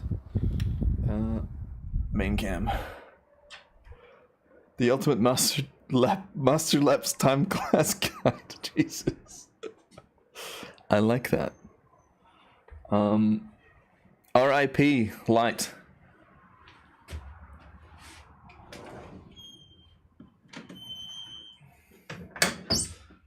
That's what happens when you do too many things at the same time.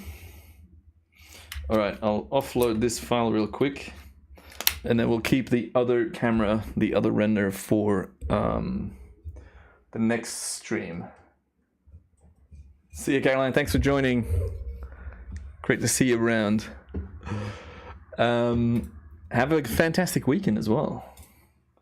This can go off. That's all fine. Okay.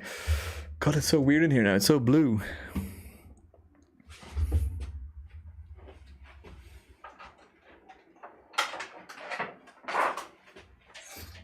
Just confirming the light still actually works, and I didn't. Okay, that's good. But yeah, RIP mount. God damn it. I gotta buy more shit to fix that.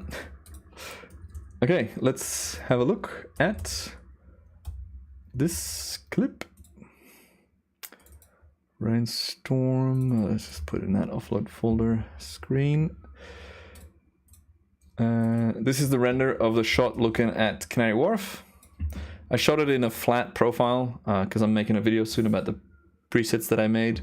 More on that in the next stream and stuff. But yeah, this is the sunset that was just happening, but looking at the other side of sunset, as you can see by the light. Am I too loud? By the light hitting the buildings. See a bit of rain coming down here as well. A bird, a couple of cool clouds.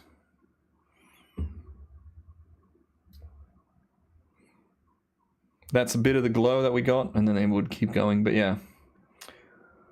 Look, nothing fantastic. Power is off in 1 minute. my monitor is like, I'm gonna turn off in a bit. I'm like, no. Yeah. That's that. Oi, Major L. G'day. Hey, g'day. Oh, thanks, Michael. Love to read that. That's so nice.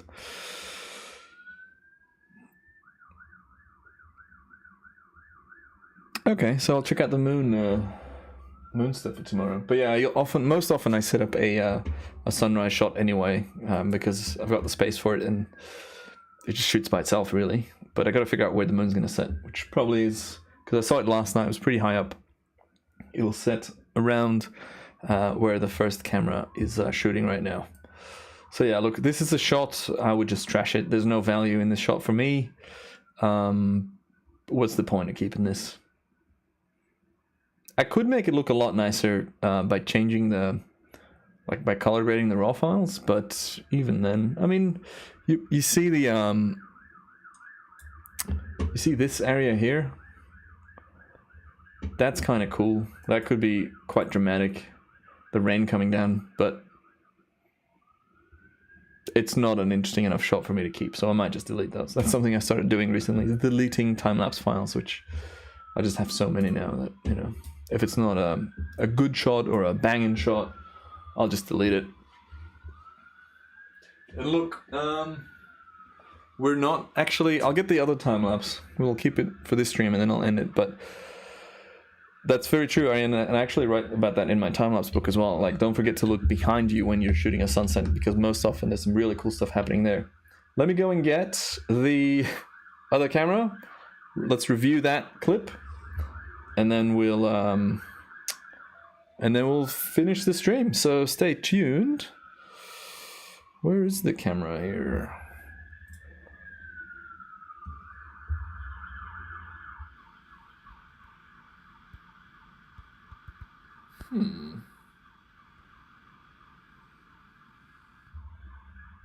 Never-ending issues with...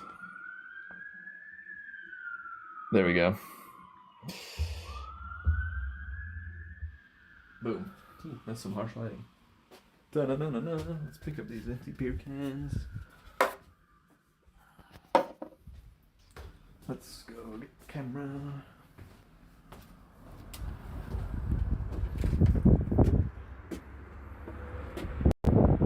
I could let it run, but I don't think it's gonna be any more interesting. So, cue, end, time-lapse shot to create video, quick preview.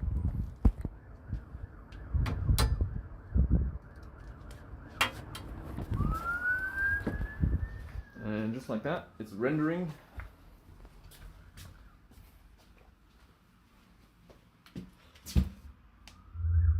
And we're back here. That's that.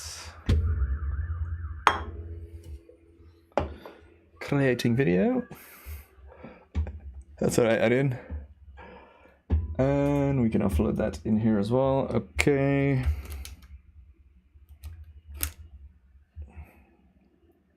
I missed my pink light. I mean, it's not actually a pink light. It's a red light, but it combines with the blue to make it look pinkish. DC, this folder, this clip goes here. All right. That date is wrong, which is odd. Okay, this is the sunset that just happened. And I mean, it's still happening technically. But yeah, this is the shot on the S5, which is going to be a lot nicer than the shot that we saw on either the phone cam, sunset cam, or on the S1 pointing towards Canary Wharf. 6-second interval. Wow, really cool shadow movement on the bright parts of the cloud. And you see that rain on the right there. Good movement of that line of clouds here moving in. A couple of different directions. And yeah, like, look. It's not an award-winning clip, but it's nice. It's something nice to look at. We can see where the sun's setting now, so tomorrow it's just going to set about there. What I most love about this sequence is the shadow and the light hitting the bottom of the higher or medium altitude cloud from the low cloud. Like this whole area here in the middle. That looks pretty cool. Very nice. Alrighty. That's that. That's another big ass stream. This is, yeah, I was only going to do like 2 hours, but it's been 3.5 hours. So thanks for joining me. Thank you for being part of the stream. Thanks to all the members, the new members, the old members, the Patreon supporters. Next stream, it's only going to get bigger and better from here. It's only going to get more fun. So we'll do some members only submissions. We'll do some other streams as well. But yeah, next Friday I'll be around. I've got some other content coming out soon as well. Happy days. Hope you had a great week. Hope you enjoyed the stream. And I hope you're about to have a fantastic weekend. Cheers to the clouds. May your skies be filled with fluffy clouds forever. Thanks all for joining. How do I finish the stream? That's always the question. I don't even know where my window is with the stream thing. What a great ending. All right. I found it. Cool. Thank you all so much for tuning in, and I will see you on the next one. Mwah. Goodbye.